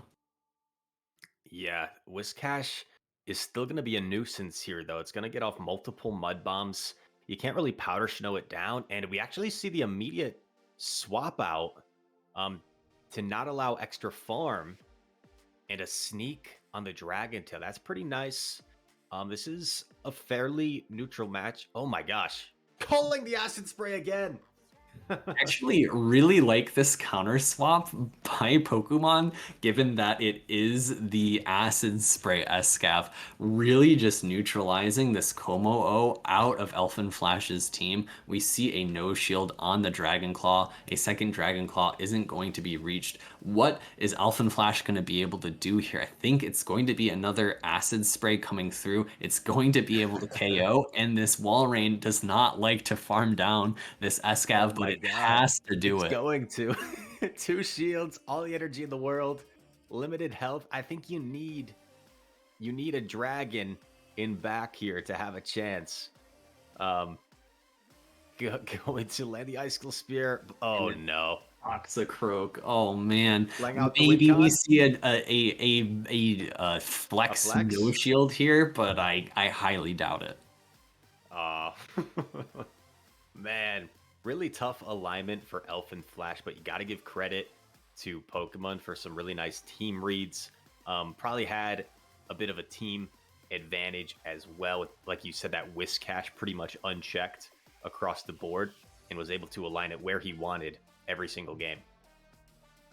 Yeah, I think the bans coming from Pokemon were really solid, really opening up how strong that Wish Cache is. Of course, Walrein could have seen some play, but Walrein was very, very afraid of those two fighters and Galvantula. And the grass type, though, it's probably a pretty positive matchup against the Roserade unless you no shield the Leaf Storm. So really scaring away that last remaining counter to Wishcash, and honestly, the matchup's probably pretty neutral. All right, my bad. It got silent there. Mic Said you check. Phoebe? Nightwing again. Oh, damn, bro. It's because it's the holiday. All right, like I'm not here right now. But yeah, yo, great battles, great battles. I will say, to lead into what's about to happen, if you're here because of the Silver Field, it's finally that time. I still hope you stick around. We have some great matches still to come. Final 2 matches. We got Steinar, or what was? Yeah, there's Steiner. what Phoebe said versus Though, and what Phoebe said versus Inadequates. GS. GS. Right? But yes, but before we do all that, I mean, you guys have anything final to say about the last match? Now let's get into the SILPH reveal. Yes. So I got very lucky. I got in touch with a big shout out to JRE Seawolf. Got in touch with him. He was able to sit down with me and do a little recording session to announce the meta. So without further ado, let me introduce you to the Firefly Cup.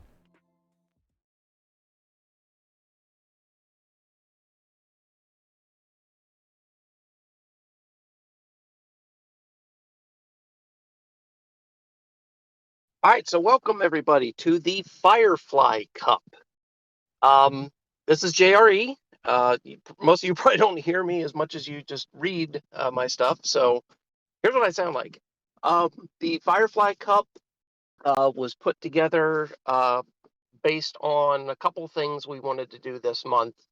The first was after having a couple of pretty complex metas the last couple months, most recently the Nemesis Cup.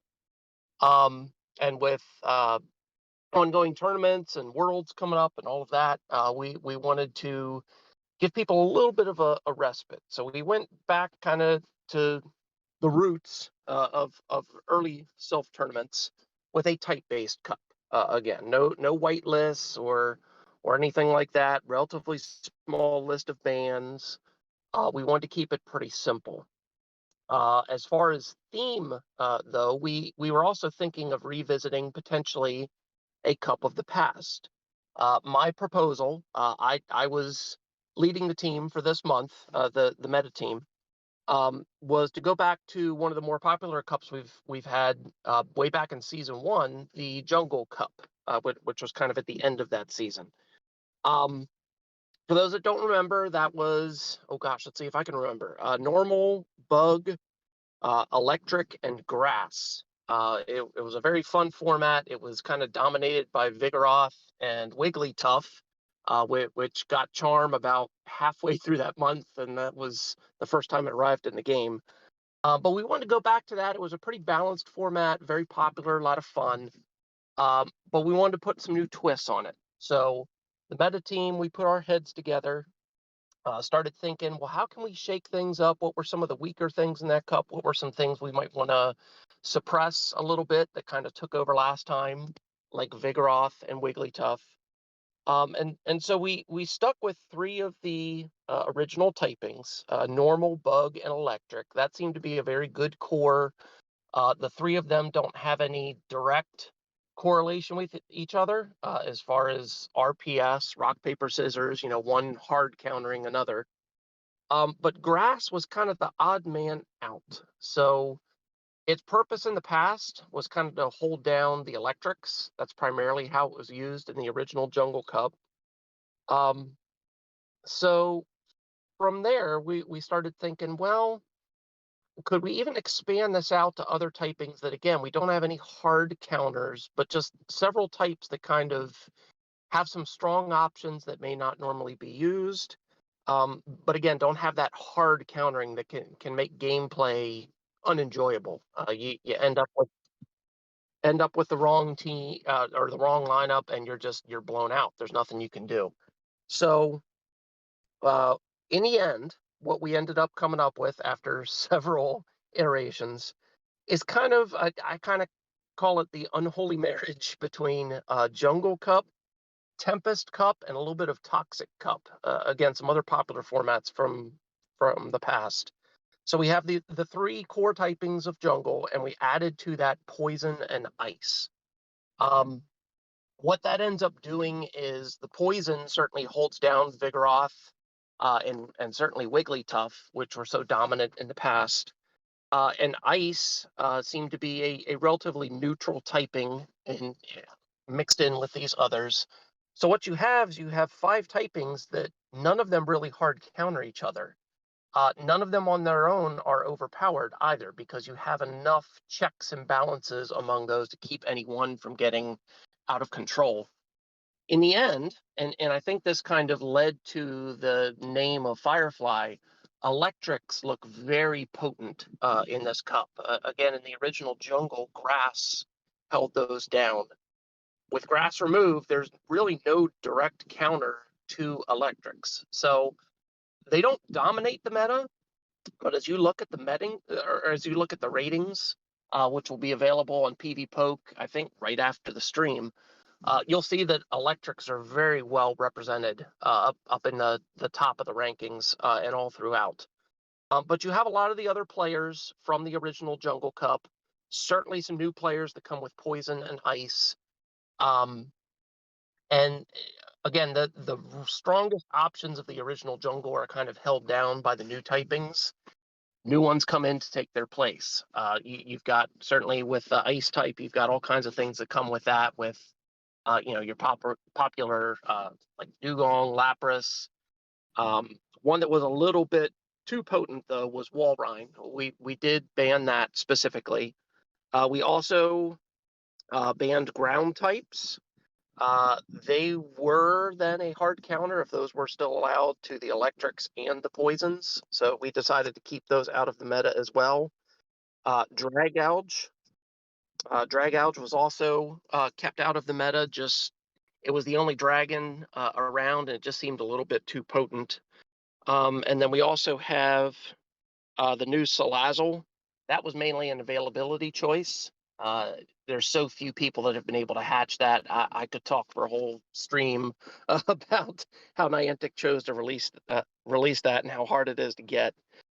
So we have just a couple of spot bans there. Ground type was the only one we really needed to ban just to maintain balance. And in looking at this over the last, I'd say, week or two, it looks like it's going to be a really fun meta. Relatively simplistic, like we said, keep it simple this month. But something that has never been done before, has flavors of the past, but these typings have never been combined in this way. And I think it's going to be a lot of fun. There's a lot of team building opportunity. Again, PvPoke will have some of the initial team information in the near future. I'm working on my standard Nifty or Thrifty review just to see where some of that stuff may fit together. And of course, there'll be plenty of other resources coming soon. But it looks like a very fun and very balanced meta. That for those that hate RPS, I think they're really gonna like Firefly Cup. That's the goal. And that's it for me.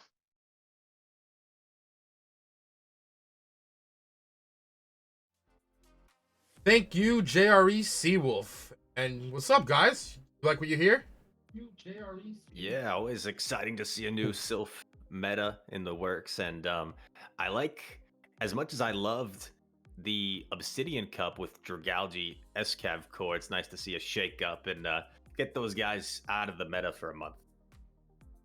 Well, I will say we're lucky. I have friends in high places. I was able to contact someone that works on a website that you might have heard of, guys, like pppoke.com. And he gave me a screenshot of the top 30 Pokemon of this meta. Guys, want to take a look? Ooh. Let's do that. One thing I do want to note, it's come in from a couple of people that I trust in chat. Pachirisu, the regional, does look to be banned. We unfortunately do not have the updated graphic. Those are trusted sources, though, guys. Yes. But speaking of electric types, Rice, Yeah, we they're see everywhere. a couple of really solid electric types dominating this meta at the top. Well, the same Pokemon as 1 and 2, Shadow and non-Shadow form. But we also see Pokemon that's not really known for being played at all in Open Great League or really in most competitive formats, Luxray being ranked number 8. Yes.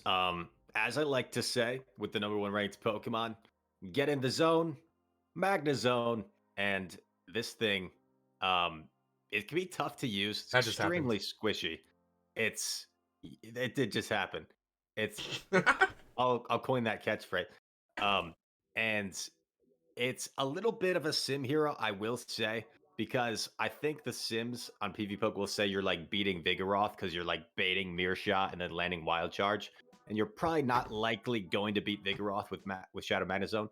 But if you can set it up in the right spots, a Spark down, the sweep potential of this thing is absolutely crazy. I've used it in previous metas. I can't remember off the top of my head which meta I used it in, but I used it for like an entire month, and there were games you felt like you had no chance, and you just save shields for zone and you win. My bad. While you were talking, I just had to get the chance off the stream. I can't even.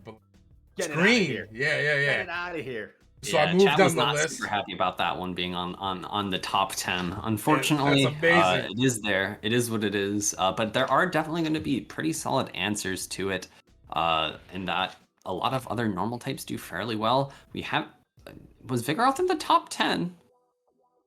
Vigoroth, I think so. top Yeah. 10. I can take a look at. I have that. Yeah, number 5.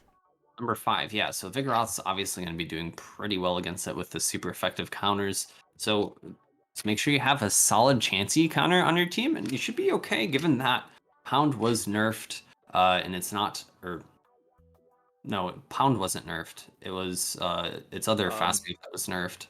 No, it was Pound, I believe. Yeah, I thought it was Pound. Oh, it was Pound? It does Okay. 1 less damage now, base power. So now Zen Headbutt, if I'm not mistaken, is actually considered the better move. Right, yeah, that is it. That is Said it, yeah. no one ever. And then in a lot of these metas that have poison types as well as Vigoroth, you're going to see Beedrill there. You see Beedrill coming in at rank number 15, being a pretty solid Pokemon with its Community Day move Drill Run being able to hit super effective against any other poison types.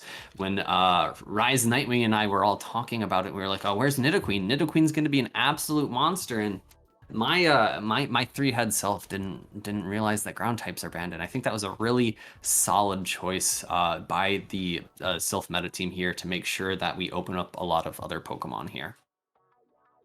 Yeah. Making our way down the final part of the list. Lantern, Snorlax, Alolan Sand/Shadow. How many people have a Shadow Alolan Sandslash? Not I. Not I either. Pyroar is interesting, making the top 25. You don't see too many of him. Shadow Caesar.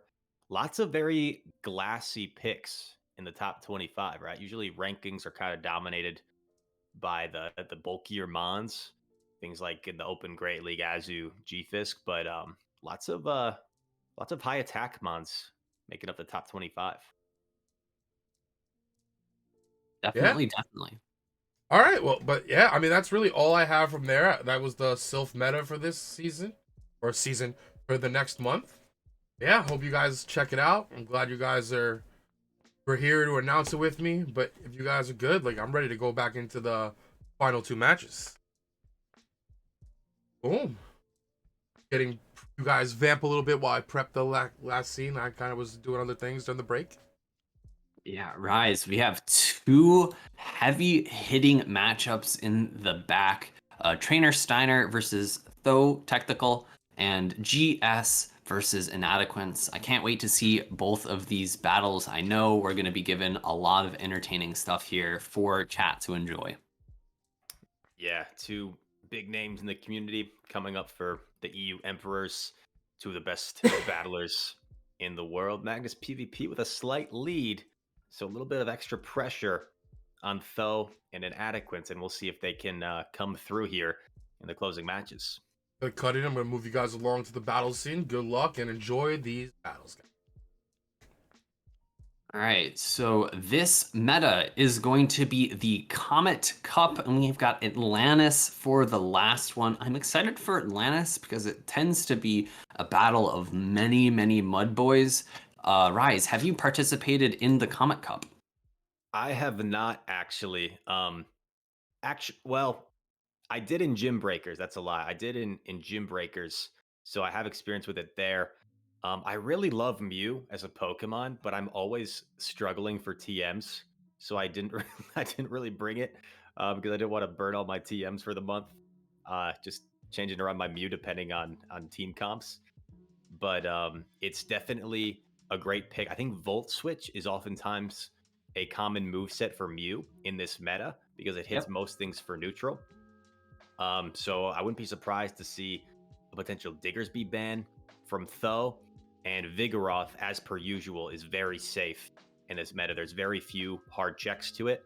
So if you don't want to have to deal with the Vigoroth safe swap, you can ban it. But we do see things like Cresselia and Vespiquen actually from Tho that could act as Vigoroth checks. Yeah, it'll be interesting to see if either of these trainers are running the spice move of Rock Throw on their Magcargo. We did see that in the quarterfinals. I believe it was from the opponents of MagnisPvp. My memory is not the greatest. I am so sorry. I wish I remembered more. I think we're gonna see potential bans here coming in a few seconds. Mew, obviously not a bad choice to remove that safe swap potential. We do see the Ninetales on both ends, making sure that they don't have to worry about Charm versus Powder Snow. We see the Magcargo being banned from Trainer Steiner's side, and the Vigoroth removing the safe swap there from Tho Technical. Yeah, Vigoroth is just so difficult to deal with. And you've got such a great battler like Tho. He's going to be able to perhaps save that Vigoroth in spots where it's storing a body slam, and you've got to worry about how much energy it has later. So spammy.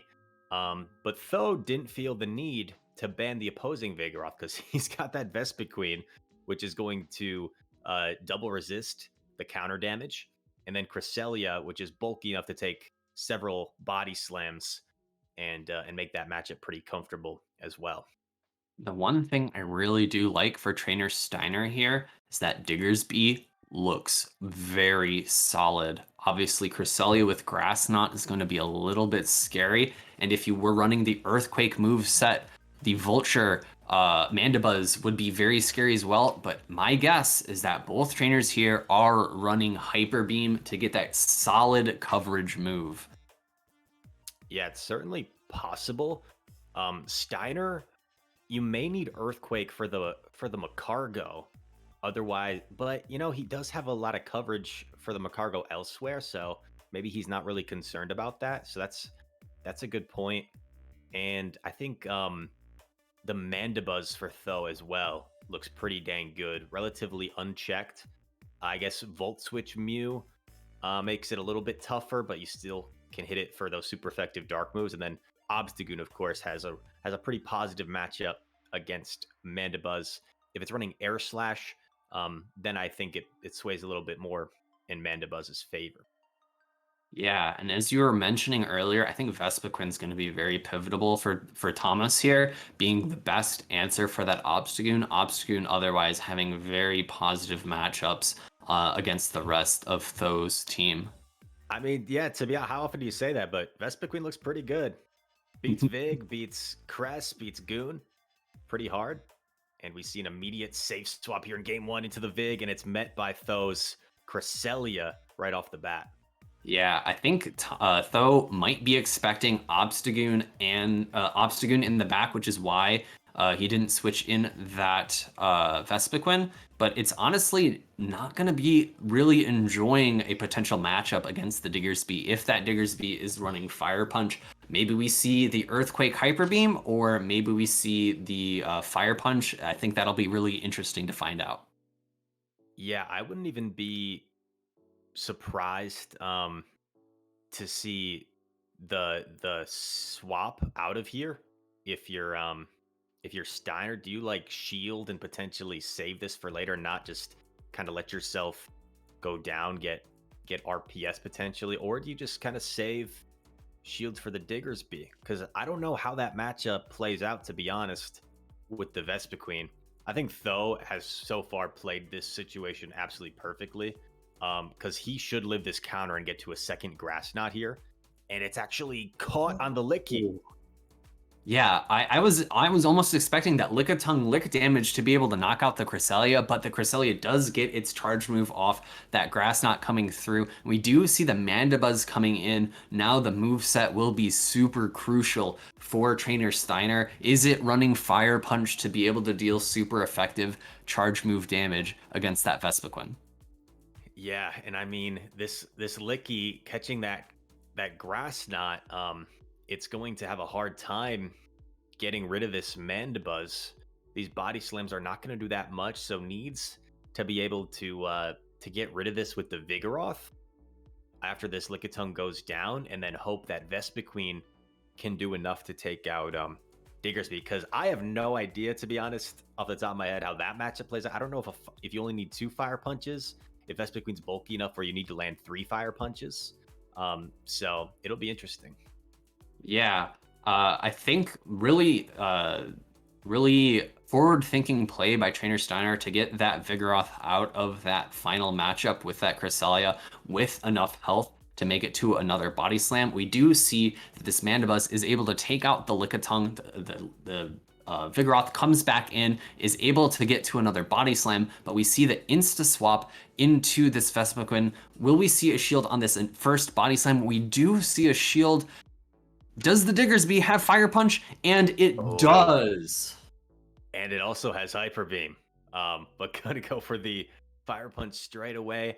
I would think this does less than half. I think Vespiquen is relatively tanky. Oh wow, yeah, takes that easy.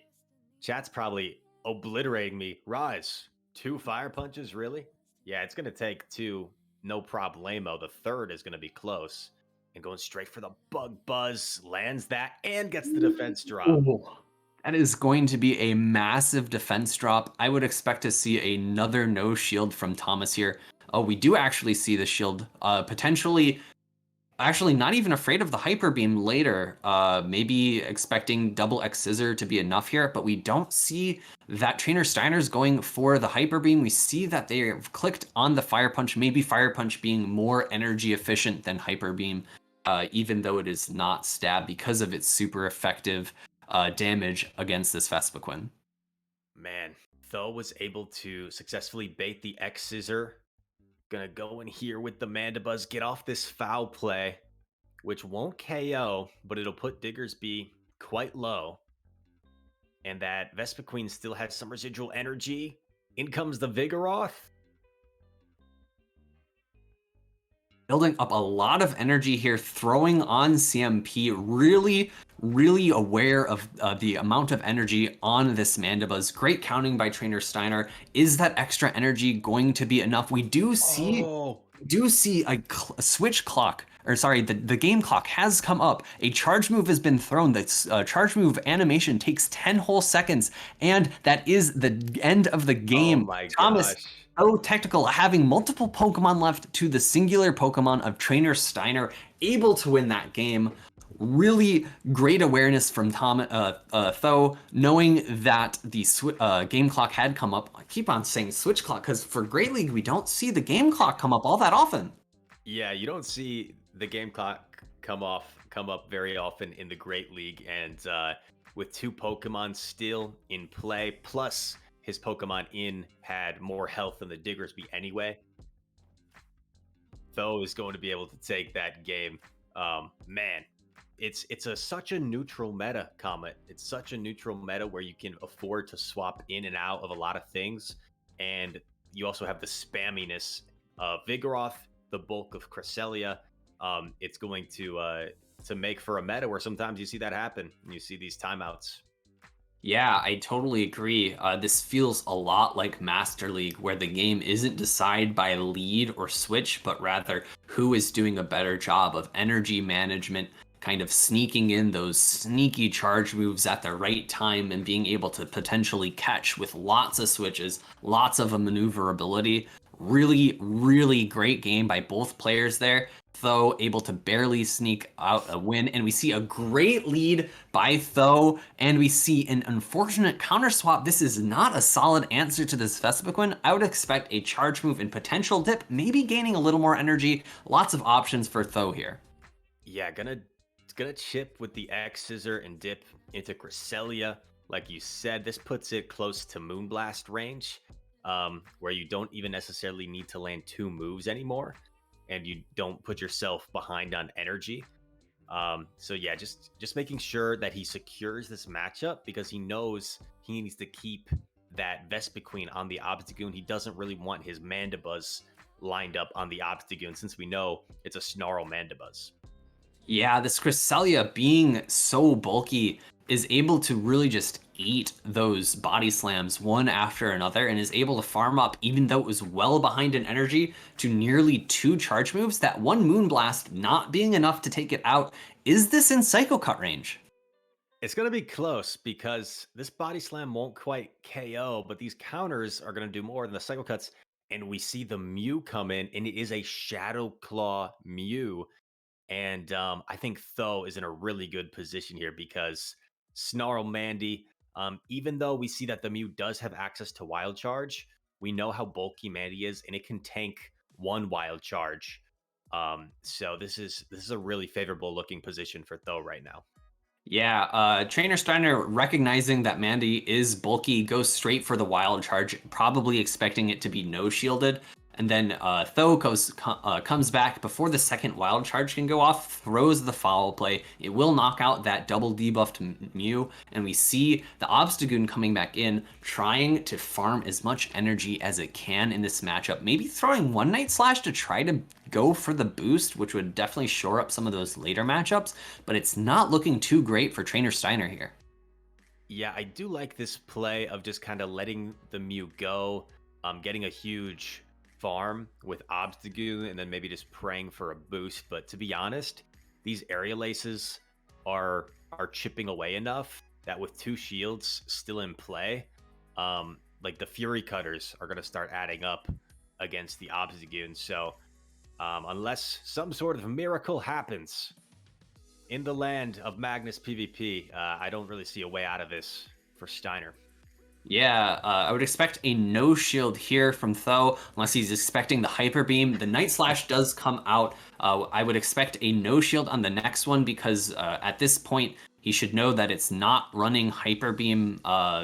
I guess it could be running Night Slash Hyper Beam, which would be a common move set, but more confident that it is not Night Slash. We do see the X Scissor be thrown. I'm kind of interested in why he didn't go for the farm down there, seeing as this was for sure going to be shielded, and I think a farm down was likely the fastest way to a victory. But we'll see another 2 Night Slashes here, except the Obstagoon gets farmed down right before it's able to get that charge move off. Also, no shields remaining. I thought there was still a shield left. And this Vespiquen is going to easily take out this Vigoroth. And really solid lineup by Tho, knowing the Obstagoon was, or calling that the Obstagoon was coming and being able to maneuver around, maintaining switch advantage with that Cresselia counter swap. Really solid stuff by Tho there. Yeah, just a really clean game. Just kind of had to maintain switch advantage in alignment. If you swap the crest straight away into the Vig, and let's say you're behind one or two counters, it can become a little bit sketchy because that third body slam can close to KO. So you might have to start matching shields if you're crest. So I really like the way Tho played that game, and just a pretty clear cut and dominant performance in that game number 2. Yeah, what changes do we think that Trainer Steiner can make in game 3? Obviously, not getting that absolutely terrible lead with no hard answers to Vespiquen. I think he's going to need to start preparing more for that Vespiquen. Definitely needs to bring in Diggersby. What other changes do you think that Steiner can make? Yeah, I mean, there's really no reason for Tho to differ from the 3 he's brought. So, with that in mind, I think I was going to say the Diggersby is probably one of your safer picks, and that's what we see here in the lead. And I'm sure we will see the Hyper Beam being revealed, since you're not going to bait a Mandibuzz with how bulky it is. Definitely not. And the other Pokemon I was looking at was Lickitung, just having a pretty neutral matchup against that Vespiquen. We do see both normal types here, just knowing that there's no counter user on Tho's side, feeling very safe bringing 2 Pokemon weak to counter. The Hyper Beam does land, no surprise. Mandibuzz is bulky. I bet Thomas even expected it to be a Hyper Beam, given that it was unlikely that a bait was going to happen. I think so too. And isn't it kind of sad that the Hyper Beam does less than 50% to the Mandibuzz? But anyway, we see a catch on the Lickitung. We're going to see Steiner trying to dance around. Probably recognized he would lose the 0 shield since the Hyper Beam did less than half. So going to try and dance around here, keep that Diggersby alive for later.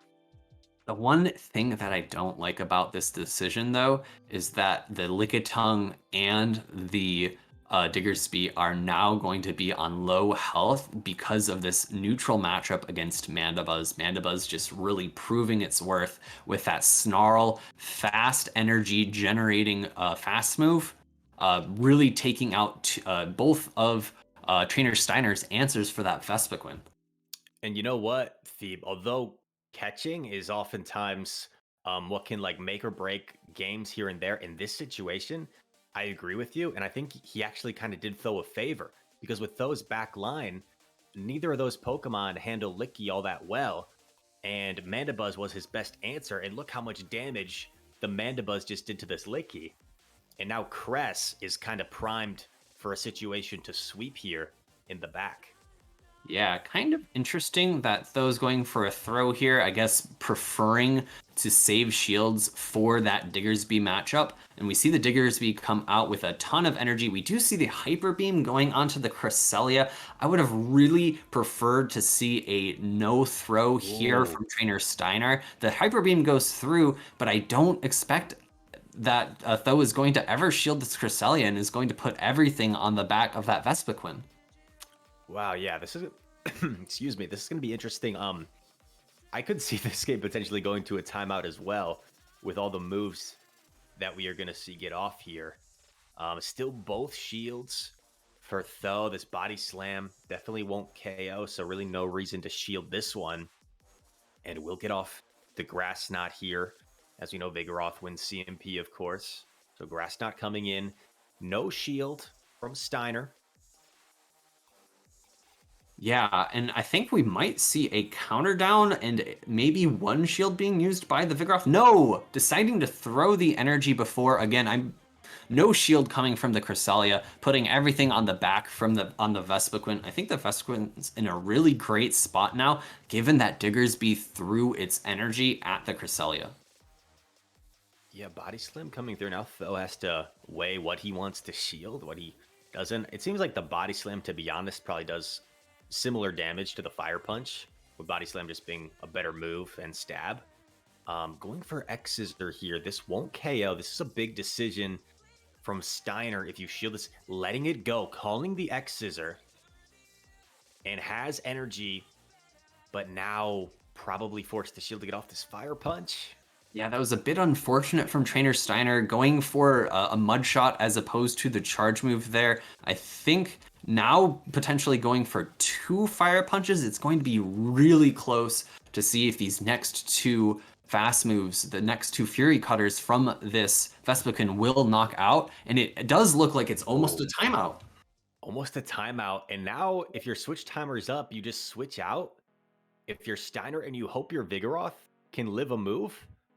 Oh, but his switch timer wasn't up. And the X Scissor is going to go off, which is going to ensure that this is going to be a victory for Tho Technical, knocking down this Vigoroth's HP even farther down, and the Vigoroth not having a charge move, not able to get a body slam off to try to even up those HP pools. Oh, Tho has the... Oh my goodness. 2 timeout victories for Tho. 2 of them. I did it again. Yeah. Tho has the best timeout team ever, bro. Firefly Cup, yo, screw Chansey, bro. Got Tho Technical Vespiquen. Well, what's up, guys? Going 3-0. Yeah, even though that Diggersby had that super effective Fire Punch, it just didn't prove to be enough of an answer to that Vespiquen, and you just really saw the power of being able to throw off as many charge moves as it got to. Vigoroth spammy, Cresselia spammy, Diggersby spammy. Everything in that game was eating up game clock time with its charge move animations and the mini games, and that just is why we saw 2 timeouts. Really crazy that we didn't see 3 timeouts. Honestly, what happened that first game? I can't even remember. It's been so long. Man. Now I will want to reiterate: the score is 8-9. I don't care what chat's saying. I can't trust these sources. So just letting you guys know, the score is 8-9. I have no idea what anyone else is saying. Yep, the score is 8-9. It says it down there, chat. Why don't you believe us? It must be true. I click a button and the buttons, they are scripture, right? There's nothing else. It's, nope. 8-9. Even Inadequates is in chat saying 8-9. Yo, bro, we got it. But guys, like we've been at this for over 2 hours. I want you guys to know you've been amazing. But like we got one more match left. Yeah. GS versus Inadequates. You guys excited? It could go either way. That's what I'm saying. Oh, Rise, I love the energy, man. Love it. But I'm ready if you guys are ready to put you guys over. You guys good? Last match. You ready? You ready? Got anything final things to say? Rise? So take us there. Spot in the World Championship. Who will face the Chicago Stars? A chance to take down Chi-Town, the home of multiple Go Fests, with arguably the strongest faction in the world. Let's see who's gonna join them in the World Final. No way to top that league. Enjoy, guys. All right, so we have GS versus Inadequance, or as some other people like to call him, El-Nadequance. Oh, yes. I saw his Twitter was like taken down or removed yesterday. I don't know what's up with that. But anyway, Inadequance, an extremely talented battler. And GS in a Brazilian team, I believe a Frenchman on a mainly Brazilian team, who also has a lot of SILPH experience, and with the score tight, it all coming down to this last match, a lot of pressure on these two. But I'm sure with the caliber of battlers they can both handle it. And surprisingly enough, there aren't that many Mud Boys, and by there aren't that many, I don't see a singular Mud Boy. In the last 2 times I casted Atlantis battles, there were at least 4 Mud Boys, and where have they all gone? Why aren't they here? Who took them away? Yeah, that's certainly interesting. Not only no Mud Boys, but no grass either. I'm not as familiar with this meta. Remind me, which meta are we in right now? This is the Atlantis meta. Atlantis, yeah, because our faction not quite in the Emerald tier yet. We're doing different metas right now, but Primarina, I think, looks really scary from one side, because if you ban the Wormadan, if you ban the Golbat, that Primarina could charm through a lot of things. So you got to consider banning that if you're GS, if you're an Adequance. What looks scary for an Adequance? Maybe the Jellicent looks a little bit scary, because if the Umbreon goes away, Jellicent looks to have a ton of play against Inadequance's team. Yeah, that, as well as it's been here for the whole so many times. If you get rid of the Charmers, the potential Charmers, I think Dragalge has a lot of solid play. Of course, you still have to worry about that Wall Rain, but not having. I guess you also, okay, I'll backstep a little bit. You also do have the Wormadam Trash to worry about, but if you're able to get a solid energy lead, you can really start chunking with those Aqua Tails. And we do see the Wormadam Trash double steel bands coming in from Inadequance, and then the Umbreon and A9 bands coming in from GS onto Inadequance's team. Oh my goodness. Okay, so double steel bands on one side. So that Primarina looks so dangerous for an Adequance. Golbat is honestly the only check. And not only that, but it's going to hard counter 3 of GS's mon. The Scrafty, the Umbreon, the Dragalge. There's a good chance if you bring the Primarina, it's going to have one hard counter matchup for you. And then on the other side, getting rid of the Umbreon, Jellicent looks awfully safe. It's going to hard beat Toxicroak. It's going to beat Nidoqueen very handedly. Favorable against Wall Rain. Jelly, really good on one side. Primarina, really good on the other. I'm interested to see who takes advantage of their positive matchups. Yeah, I think the placement of the Golbat on GS's side will be very crucial. If it gets placed into a positive matchup where it's able to dominate, such as Toxicroak, Nidoqueen being a little more neutral, but still pretty positive for Golbat. Or, of course, the Primarina, it's going to really shine. But against those hard checks, it will just absolutely get decimated. Wall Rain being super spammy and not afraid of either charge move, as well as the Wormadam Trash just being able to chunk with confusion and still able to tank a Shadow Ball.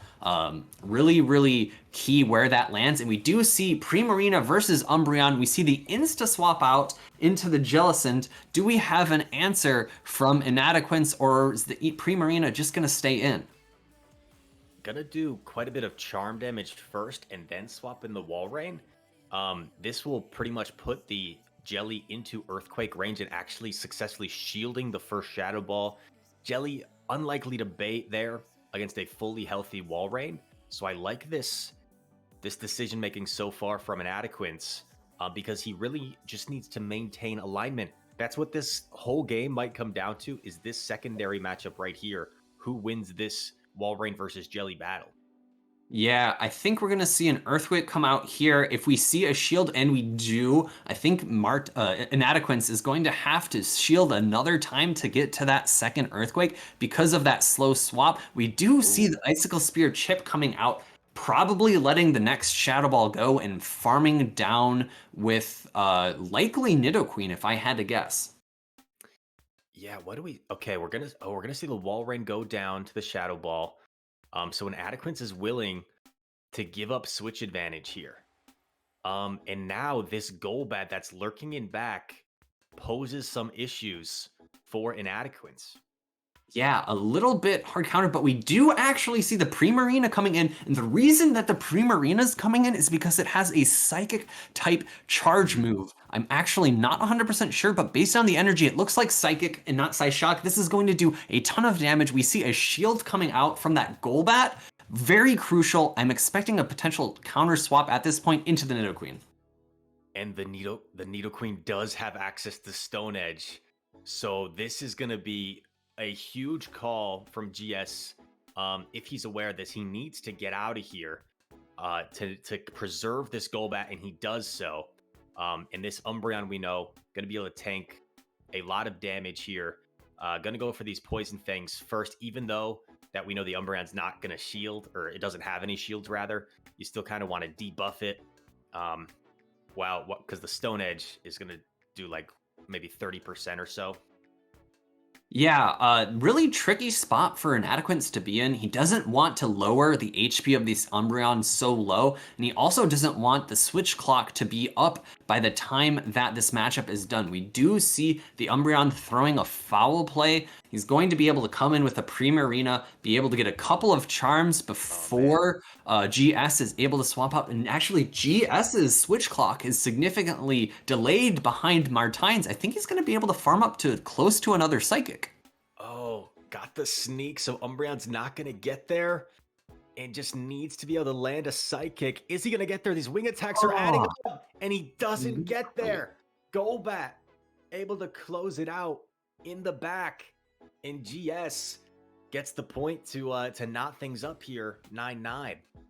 Yeah, unfortunately, the kind of play that we saw work in other team compositions in other metas, where you take some time to swap out to ensure you win swap, actually backfired against Inadequance here, ensuring the energy advantage on the Jellison, ensuring that he lost the counter swap was very unfortunate, given that GS's team was very rock, paper, scissory in terms of the amount of counters it had to Inadequance's 2 Pokemon after the swap out. Yeah, it was a tricky situation for Inadequance because he had a terrific lead, right? Primarina into Umbreon. But with the Jelly swap, the Primarina was his best answer. And it's like, do you stay in and then that Umbreon becomes a problem in back, or do you switch out and potentially lose switch advantage? And now we see a battle of the Charmers in the lead. Which Charmer will win? Yeah, honestly, Wigglytuff generally outbulking most of the other Charmers, but it also gets beaten by most other Charmers to its charge moves. It is able to farm all the way down, and we'll see a farm down by likely the Walrein, given that the Dragalge would be doing double resisted fast move damage. We do see the Play Rough is able to be reached. That is super unfortunate for Inadequance. Likely seeing a no shield here, saving both shields for the Dragalge now that the Charmer is out of the way. Unfortunately, though, there are 2 very bulky Pokemon in the back, and neither does terribly against Dragalge, but neither does amazingly either. Getting to that Play Rough is absolutely massive. A hard-hitting charge move that did about half health to the Walrein, and now this foul play won't quite KO, but it's going to put this Walrein down into the red. Lots of energy from Walrein, and a sneak, it looks like, coming through for a Snarl. And each Snarl is going to give you quite a bit of energy. So Inadequance kind of fighting from behind here. And now it's the 2 shield scenario. Dragalge versus Jelly. This is where calling a bait is usually important, but it's double nuke. It is double nuke from Jelly. Interesting enough, goes for the Shadow Ball first. I think this is smart because he doesn't want to reveal the Ice Beam quite yet. I think we'll see potentially an Ice Beam after, but he's clicking on the Shadow Ball again. Very interesting. Immediate Aqua Tail, or not immediate, but an Aqua Tail being thrown by Inadequance. Immediate no shield from GS, and then potentially a farm down afterwards if the Shadow Ball is shielded. We see another immediate shield coming in for Martine. And this is where not having that bubble beam bait can really backfire here in these late game situations when all shields were still in play. Now this Dragalge is completely loaded. It's down both shields, but this Umbreon, I mean, has a lot of work to do. It's got to shield something, and it's going to get baited here with the first shield with an Aqua Tail. And this time we're going to see a double bait attempt. This is a huge call, and it is a successful double bait for Inadequance. I think going straight Aqua Tail makes a lot of sense here, given that the Walrein does have a lot of energy. We do see an attempted catch, and the Icicle Spear does go off before the catch is able to be made. Will this Icicle Spear plus an Aqua Tail be enough to KO this Umbreon? Great patience from GS not to allow the catch. Ooh. Oh no! Allows another spear. Yeah, that is going to be game-changing. This is going to put this in Aqua Tail range. I don't remember personally if the Dragalge had the Aqua Tail banked. It does. I am very certain the Aqua Tail will come in first. Unfortunately for GS, if GS had thrown that energy before that last Icicle Spear went off, I think this game would have been really, really close. But solid patience from Inadequance, getting to both Icicle Spears, really just playing it out to the very end, was able to make sure that he won that game. Yeah, a lot easier for us sitting here watching these after the fact to know that had to get rid of that wall rain to not be in Aquatail range, land the Psychic. But when you're in the moment and you're trying to keep track of multiple mods' energy, you got the pressure of a potential world final spot on the line. It can be very tough to find that win con in the moment. And Inadequance able to pull a huge point here for the EU Emperors. Yeah, so Rise, it is 9-10. We've got one final game in the balance. Will it be a tie at 10-10 or will it end at 9-11? We shall see. I mean, GS has no choice, right? He's got to summon everything he's got, try and pull out a win here to tie things up at 10. That Primarina has come both times from an Adequate, so we'll see if he can line things up. And a really good lead for GS. Immediate swap wall rain, and Wiggly is going to stay in for a little bit before dipping into Umbreon. Yeah, if Martine Inadequance is able to flip switch here, it's going to be able to match up the Wormadam Trash against that Charmer. Very positive matchup for Inadequance. We do see the safe swap and the big energy advantage onto that Walrein. I think he will probably try his hardest to flip switch here. Yeah, first time we're seeing the Wormadam Trash enter the building, and it has a pretty neutral matchup with Jelly, probably a slightly negative matchup since the charge moves aren't really that threatening. So definitely wants to see it on the Wiggly, that's for sure. And doesn't want that Dragalge lined up. So like you said, switch advantage, very important here. Gonna shield the foul play. And this Walrein still has so much energy. Just gonna be spamming off these Icicle Spears, putting pressure on the Umbreon. Yeah, if this Umbreon is able to get to another charge move before Inadequance throws, no, counting perfectly, throwing right before, will GS be willing to spend shields to take Inadequance down shieldless? No, Inadequance is able to win switch for the cost of one shield. Yeah, and that is going to be massive here. And Wiggly is going to have to take at least one spear. Yeah, just one spear by the time it charms this thing down. And now getting that Wormadam aligned with the Wiggly is huge. And it's going to be up to the Jellicent to try and pull this out pretty much. Yeah, Jellicent with only nuke moves is going to have to, it's definitely going to go double Ice Beam. We do see the Ice Beam being thrown here. Will Inadequance shield this, or will Inadequance put everything on the back of that trash? We do see a shield. Ice Beam has finally been revealed. Inadequance is super happy. He's been shielding all of those charge moves all along, knowing that none of them could have ever been Bubble Beam. We see the shield come up. I expect to see a second shield on the second Aquatail potentially, just because how important this Jellicent is. We see a CMP tie, great counting by Inadequance. Yeah, really nice awareness, knowing he wasn't going to get to the outrage in time. So throwing the Aquatail first gets the shield anyway. Not sure the Ice Beam even KOs from here. I know it's super effective, but it's non-stab. We'll see how much it does. It leaves it with just a fraction of health. So one extra Dragon Tail comes in and is able to chip away. Someone's invaded, but they're gone. And now the move is coming through from the Jelly. The Shadowless is going to chunk the Wormadam. Wormadam at half health. Has to throw the Iron Head here, because otherwise the Wiggly was going to get to a player of really good awareness here from Inadequance. Gets rid of the Wiggly. Does that Jelly have enough health? It does not. And it's going to get Confusion down. And Inadequance seals the deal. And you know what that means, Phoebe? Yeah. The EU Emperors are going to be taking on the Chicago Stars in the Factions Global Melee World Championships. Big congrats to the EUMs getting the job done. 11-9 we had there as the final.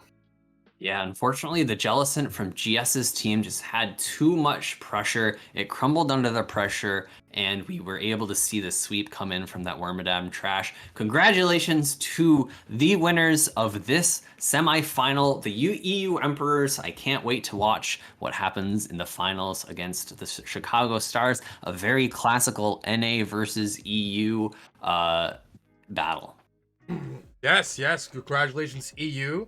All right. I definitely, though, Mr. Nightwing. I keep forgetting to unmute my mic for you guys. All right. Well, first, again, for you, congratulations to the EU Emperors. They're going to be facing off against the Chicago Stars in a stream that I'm not actually 100% sure when and where it's going to happen. You want to follow SILPH on Twitter to give you the announcement. But I do have a little special surprise for you guys. And I'm working on the second surprise. But half of the surprise is right here, right now. I have with us the captain of the EU Emperors, Tho Technical. What's up, Tho? How are you? Yo, what's up? What's up? So there's been some people in chat, like this guy Guidoc. I don't know what his name is. He keeps on telling me some blasphemy about the score. All right, but I have a really important question. I can't trust these sources. I can only trust you, the captain of the EU Emperors. Well, can you tell me what the final score was? Guidoc's battle or match? Well, they actually played 5 games. Damn. One was a tie. One was became a rematch, and then they played the rematch, and Guido won. So 3-0 for Guido in that bout. So the total's 12-9. Yes. I can update it now. Reputable sources. We're all good there. 12-9 EU Emperors. Congratulations. Thank you very much. And yeah, Phoebe, rise. Interview, go to town. I'm glad you had all the warning in the world for this happening. Well, I would love to see Tho's face if we could ever make that possible. That would be a wonderful surprise. Getting rid of my face right now, putting Tho's face right All right, over. chat, say bye to Nightwing. Say bye to Nightwing. We're going to be saying hello to Tho, to Technical. Yo, Thomas, how does it feel? Yeah, great. This was extremely close bout, extremely close. We had a very close 11-10 bout last week, and now 12-9 versus MagnisPvp. Just feels really good to be going on, moving on to the finals here, and I just want to say well played to Magnus, because this could have really gone either way. So GG, guys. So first of all, congratulations to your team on a great win and performance. In Factions, we talked about how, especially in this format, right, there's the bans and then the actual gameplay itself. What kind of preparation did your team do in terms of strat talking, what you're going to ban, what teams you're going to run? Like, what kind of preparation goes into something like this? I mean, I can't give too much away because we still got the finals to play, of course. But in general, we try to build our teams of 8 with at least 3 Pokemon that are strong versus each meta pick. So that even if our opponent bans 2 Pokemon, 2 counters to one of theirs, that there's still another counter left. But of course, this doesn't always work. And in that case, you gotta play around with what you ban to maybe shore up those weaknesses. How much teamwork goes into actually making those bans? What's your team's process behind deciding what bans to make? Is there a group call where you're all attending, or is it kind of done more individually? It depends. Sometimes we have a little call, sometimes just via Discord. But we always weigh in. Everyone weighs in on each and every matchup to make sure we ban optimally. And it's the same. It's the same when playing. Every time we're doing a best of 3. Some of our guys, they like to be in a voice call. Others just want to play alone. But they take some advice on what teams to run, and that way we work together a lot. So talk to me about that one specific game with the Nut and the Lugia when the Obstagoon boosts so early on, all shields still in play. There is more backstory to that game, all right? There's more backstory to that game. That was game 3 of his match. He had won that game originally. Pretty well. It was very close, but it was more simple than that game. But the opponent disputed. So he had to rematch. Well, they rematched. They didn't really. The dispute wasn't decided by SILPH yet, but they rematched anyway, and that was that game. And when the Obstagoon boosted, Felix told me he was so incredibly mad, he almost top lefted right then and there. But you know, he let that anger fuel him to win the battle in the end. Like that was just crazy. That Lugia just couldn't be countered down. Insane. Yeah, unfortunately, rematches are troublesome, and even if a rematch was called, it's not very fair to either player if those percent chance charge moves go off or not. It's one of the unfortunate things with this game. We don't have a way to go back in time. Thomas, I know you're an engineer, right? Are you working on a time machine by any chance? Well, I wish such a thing was possible, because then I would certainly go back and win all the matchups I lost. I see, I see. Actual question though. Unfortunately for your teammates Scafo, they started off going 0-3. Do you have any punishments lined up for Scafo so that he performs better in these finals? Well, after we saw those two teams, we were like, Scaff, if you get 1 point, that's fine, because that was just an absolutely horrendous matchup for Scaffo. That Umbreon was just absolutely broken, and then that Stunfisk was basically free as well. So him going 0-3 there was almost expected. So no problems. We've made sure to make a stronger team for next bout. So watch out, Chicago Stars. We got you this time.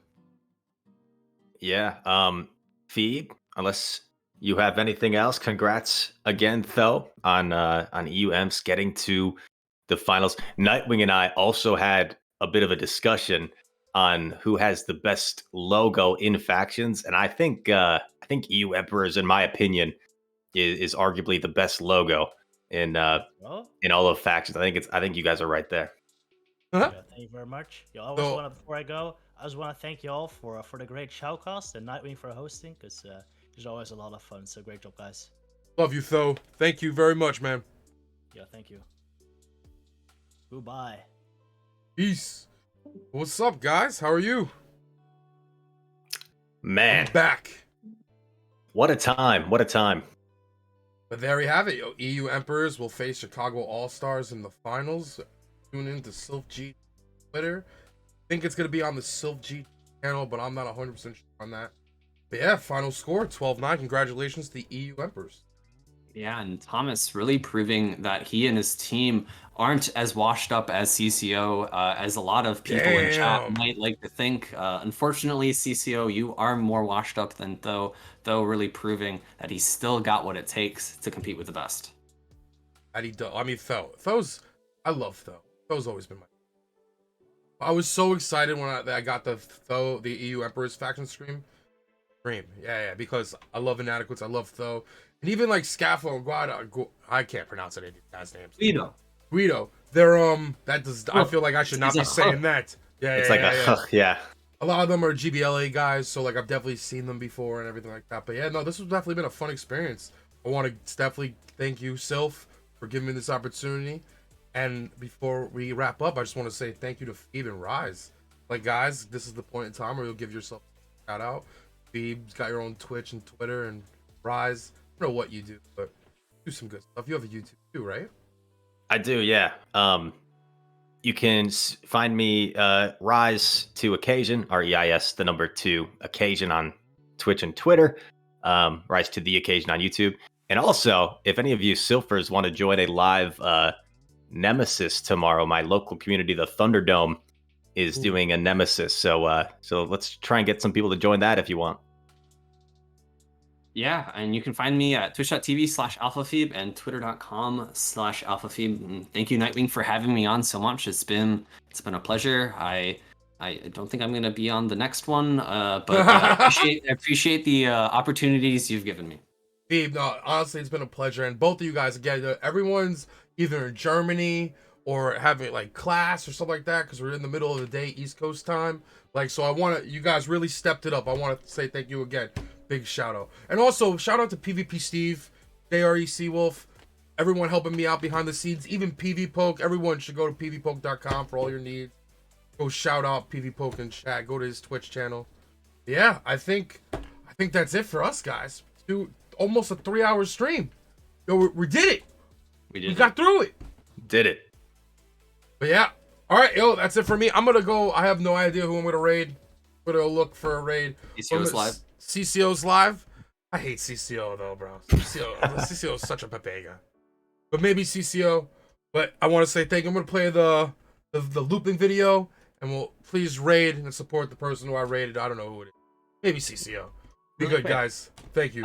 Chat, make sure you spam. Thomas is not as washed up as CCO. We saw it live. Make sure you spam that so he knows.